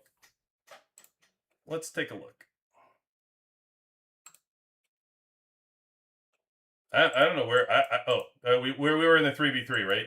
Yeah. Okay, I'm on it. I'm playing catch up here. I didn't eat yet, so. Okay, here we go. Let's take a look. Oh, fair enough. Fair enough. Hassan's all over it. Hassan, good call. Good effing call, Hassan. Look at this guy. Hassan, why haven't I seen you around? Part of the community. Get on in here, Hassan. Meet Bailey. That's Sammy. Got Chicken Charlie. Want to meet Woo? Ant. We got Vader. Listen, everybody, meet Hassan. He'll be around. Great call, brother. Great call. 100%. That is an incredible amount of damage for a defensive hero. No doubt. No doubt. If I show you error report, you want to see how much damage Carly did? Let's go. Let's go to. You know what? I won't even use mine. Let's go to Eels. Eel 1. So I'll do the high end Carly damage. There's your high end. That's your high end for air. And Lucius, stop it. But like, man, that's 12. That's good damage.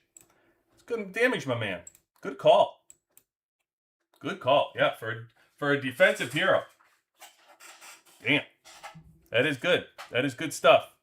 Good stuff in the long hair. Yeah, I mean, but the damage absorption, like, it's crazy. The debuff, the damage absorption, it's huge. I can't straight disrespect to McGregor to throw Venom's name around.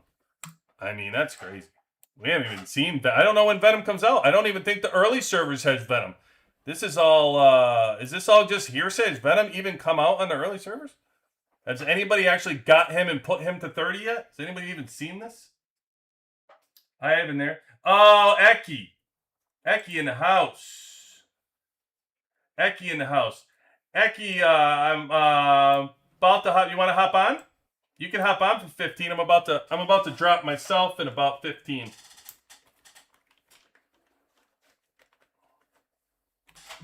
What do you think? You want to join? You can join. Join it up. Hey,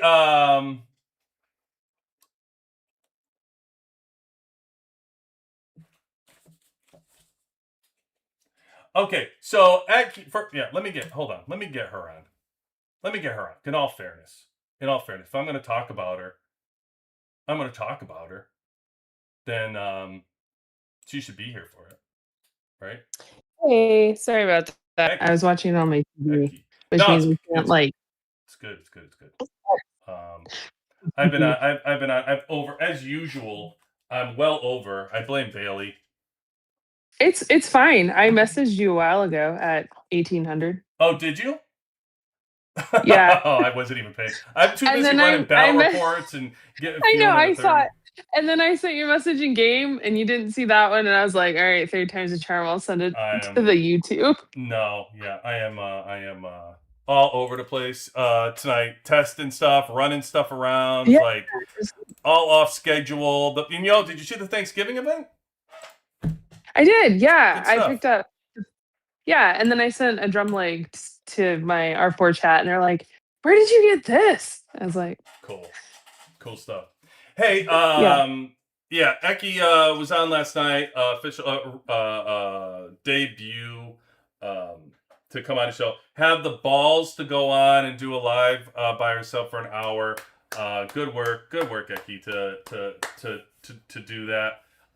Thanks. It is not easy. It seems a lot easier than once you get on and you're actually yipping up and driving it up. So only skyrocket from here.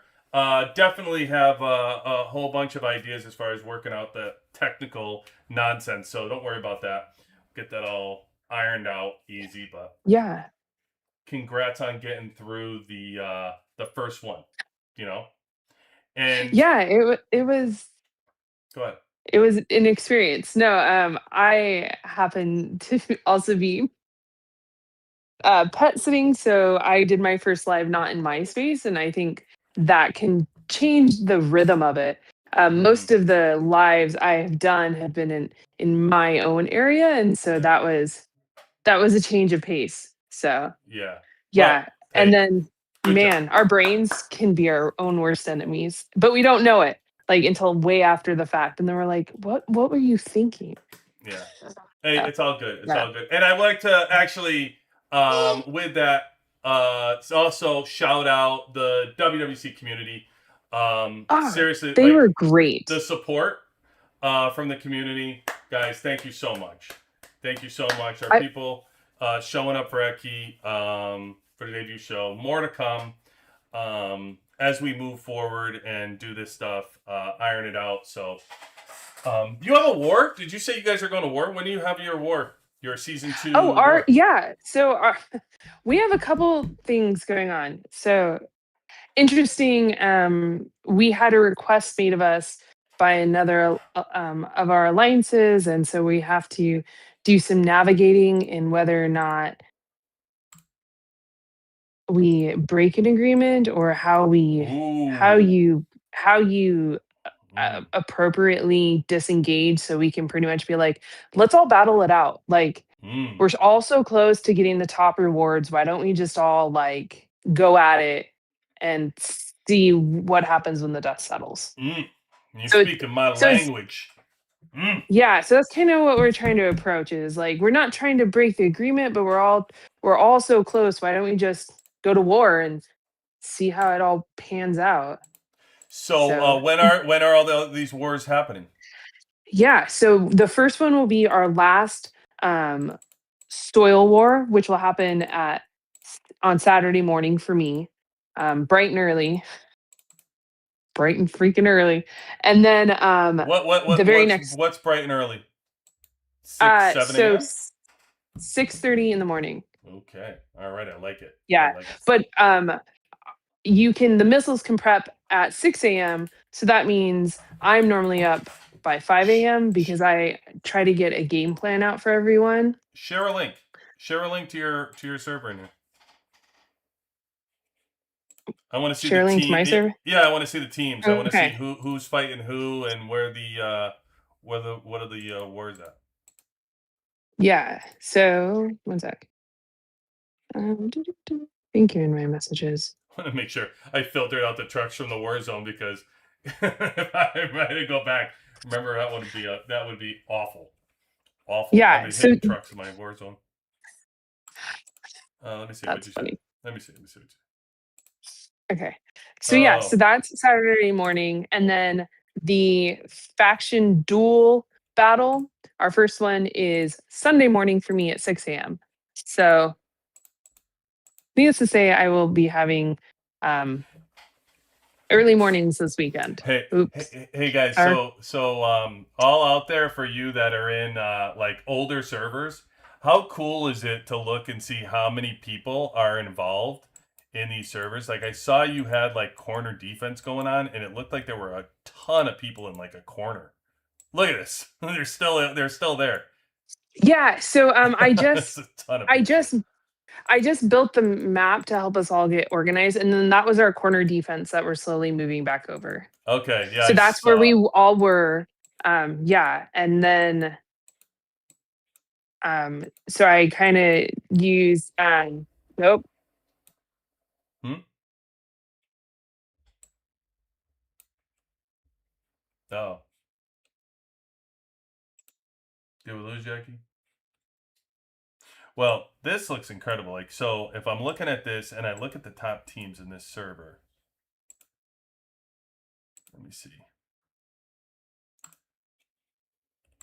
Rankings here. Ooh, sorry about that. No, Okay, it's I'm cool. back. I'm just looking at your server and your alliance powers Oh here. yeah, so that's our we call that a I call them a baby alliance. You got Yahoo. Yahoo Ya is your number one at 13.9. Yes. And then you're So in they Phoenix, which is the number mhm, two alliance here. So yes. you're not We talking just about fighting Yahoo Ya, are you? no, no, another server's Gotcha. top alliance. Yeah. Okay. And Yahoo our other top alliance, Nova. transitioned into Yahoo. So that's how they became one. Okay. And if you and Gotcha. if you scroll down, I see so them. if you They're scroll 10th. down, but open up Novas and you'll see who's still there. So everybody moved except for I think um yep. So if you click on it, you'll see the member that's still there. There's 18. Oh, there's more than that. Now click on the warlord. Yeah. Yeah, so if you click on the warlord and you look at his power, Yeah, he's 302. actually yeah, he's the top in our server. But I think he's taking a break. We Oh, don't really know. well, So it's that's a bad time to have a break. Oh yeah, I look think at life that. happens. There it is. Yeah. Nova. Yeah, number one person, 178 million power. Yeah, Yep. okay. So Okay. So this is all going to happen on so this is happening on Saturday. yes. Okay. Well, One more is happening on Saturday and then the other one's happening. So a furnace attack on Saturday and then the faction war on Sunday. okay. Well, you know what we'll have to do? We'll have to broadcast it. Yeah. Yeah. Yeah, I'll set up the While I'm Discord. bright You eyed and share bushy your screen. tailed. Share your screen. Well, you Okay. just share your screen.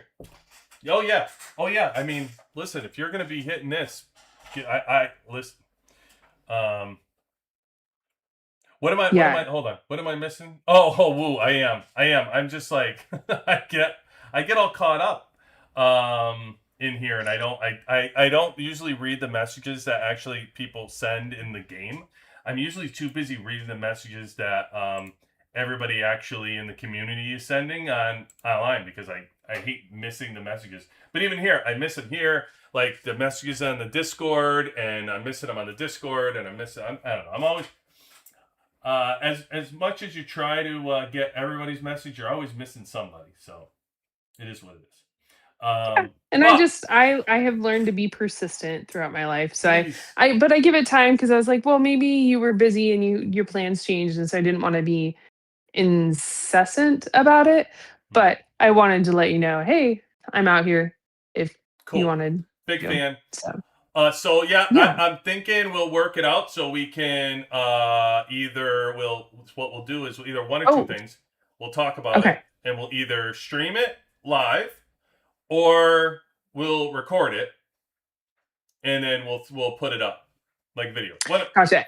And One of the other. and I didn't actually end up recording our defense this morning because it was really sad. So Why? our defense this morning, we went over, helped an alliance, and then the alliances that so we were helping defend a furnace, Yeah. and the alliances attacking gave up about 20 minutes into the Oh, furnace really? attack. So your defense Yeah, was successful. yeah. Okay. Yeah, and it was us and Yao who were requested to defend, and so the Gotcha. other two alliances, well, we took out their missiles, and after that, they were just like they slowly just depleted their God. troops. Season 2, man. So long ago. Um Yeah. this is great stuff though. All right, so that's what we'll do. We will come on, we will Okay. get live. But congratulations on making it through your first one because it is not easy to do. She does has a soothing voice, Woo. I agree. Maybe a Last War ebook is in her future.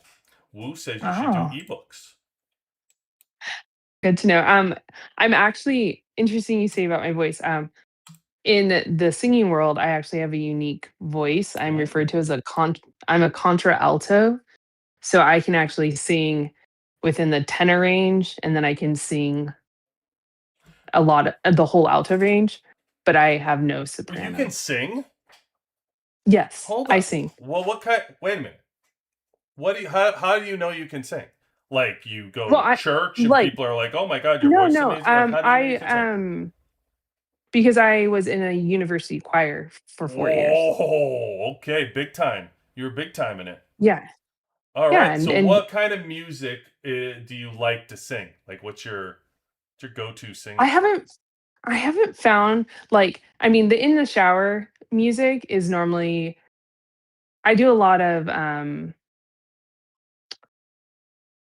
We do I pop, am R&B, rock, no, like it's actually folk. I sing a lot of folk. Folk.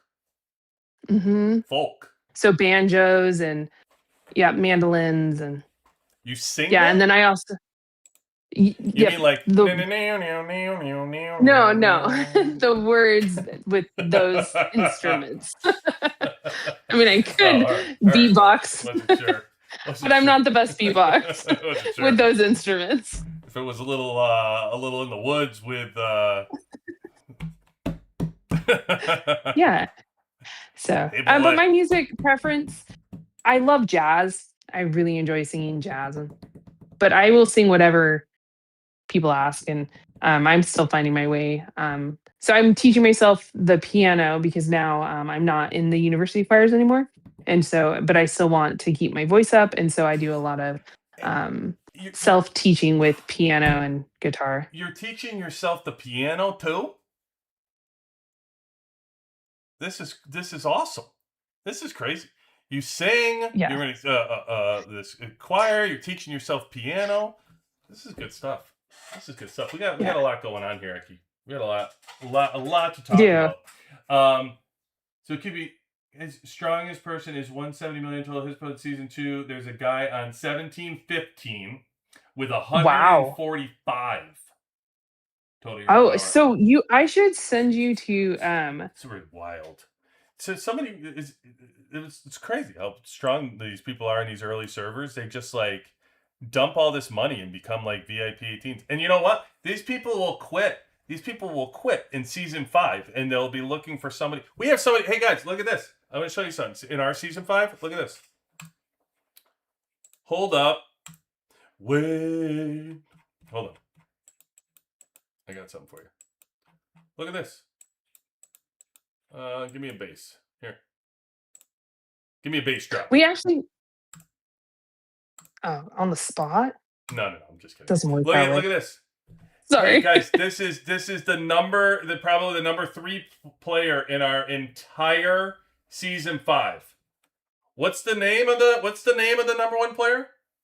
406 million total hero power. 406 million total hero power.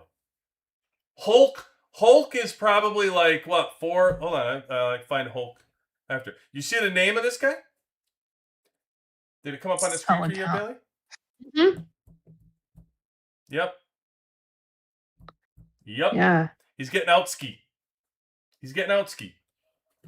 he's all done. All right. Bye bye. I mean, hey, listen, great Yeah, investment. Great work. Like, I'm sure the game was happy to have you. But yeah, hit the high so road. sad to see All that. good. Yeah. I mean, So listen, you this is should. what happened. The game probably becomes boring. I mean, like when you're, I don't know. Well, Maybe just depending on how you're engaging with it, I could see that. But if you check out the server link I sent you, Oh, you sent me another make server sure Bailey it's a $2 bill. link. $2. That's even better because then it has some, they can save it and get money on it later Oh, for Bailey. specific $2 Bailey bills. has started the bidding at $2. At $2. So just let everybody know, $2. If you want to bid out there, if you're looking to bid, I will let him know. I will pass it along personally to him if we get the highest bid. I will let him know. All right. So where are we at? We're at 1386. Yes, so we're looking for the Ghost Alliance. I don't know where they're at currently. They might be in I a. just need this. I'll find it right here. Just give me this. Oops. Give me this. Give me this. Oh, I found him. Oh, there's Ghost. Okay. Mhm. Yep. Mm. Oh, Nitro is 253 million. He's sticking out like a sore thumb considering number 1 at yours was 178. So he's in our server grouping. So we ashed him. You asked him. We beat 1382 beat 1386 in a server war. Way to go, Bailey. I love it. I love this conquering nonsense. I'm a big fan. I love these stories. We need more fighting. I feel like our season 2 is really mellow, Yeah. and I think some of our members are getting like a little stir crazy. Yeah. Oh, that's how we are right now. It's I mean, yeah, it's brutal. really funny. It's brutal. Our team is losing it. Like, I mean, our team. We've been look at our. So the fighting hasn't even started yet, and our team. Look at this. Look at the season contributions for kills. This is our season contributions for kills, and look already. We got 8 million, 7 million, 5 million. There hasn't been any fighting yet in this season. Do you know how they're doing it? Because all everybody does is find people in the mud on other servers over here, like in their little area. Yeah. When they forget to take their people out of the mud when they're capturing something like this. Yeah, the team just attacks them because they let you attack in the mud. So it's like people go in to capture the city, and then we're flying over. Sometimes it takes them 45 minutes to get there, and they're waiting. They're going 45-minute travel time to attack once or twice because that's how bad our team is just wanting a fight. Oh, I totally get it. We have an alliance and I love them to death, but I got like a message. They're like, "Can you please stop scouting us?" And we're like, "It's a scout. It does no damage. We just wanted war fever, and your base was right next to us. Like, it's not a big deal." And they're like, "No, it's the end of the world." And we're like, "Okay." Yeah, I know, it's crazy. Oh, Bailey beat a VIP 18 too in Warzone Duel. Hi, Bailey. Good work. All right, I'm gonna wrap up. I'm gonna be here all night. I lose track of this damn time, and we're on my con. Do this every time. You guys got me every time doing this. I just lose track of time, and we're on for like 3 hours. I meant to do like, hey, an hour and a half. I'll pop on, and then next thing you know, 3 hours later, because I can't stop. Just have a blast with you guys. It's just so much fun. So we're gonna work on Bailey's defense Saturday morning, either live, whatever. We'll figure it out. We'll talk to Bailey's. Working on Bailey's. Ecky's. We'll work on Ecky's defense. We'll talk about it, her tech, and we'll figure that out. We'll put it on the schedule if we're gonna have it. And either way, I will work to be on coming up for maybe kill event. If we have a war, I can assure you guys, I don't know the war schedule yet, but I can assure you when I have a war, I've been watching you guys and I've been doing all this stuff and I haven't gotten the fight yet. So when I get to freaking fight, I can assure you damn well that will be broadcasted. You can bet your bottom dollar on that one because I'm ready. Our president's quitting FC's 5. Hey, Woo. Oh, who's your president, Woo? What's his name? I feel like we're gonna need to add a pets channel to the WWC so Bailey can see my cute dog. Oh, we should. We should just add a channel. We should. You can just put it in your channel and just post your pet. Oh yeah. It's your channel. Why didn't I think of that? Do whatever you want. Right. Post a pet. We could have a pet corner though. I mean, we could certainly do that. Lord knows I love it. I would definitely post a picture of my dog. All right. Well, I don't know who your president is. You refused to answer. You just were like, no, BKB, I don't care what you have to say. I'm not talking to you. All right.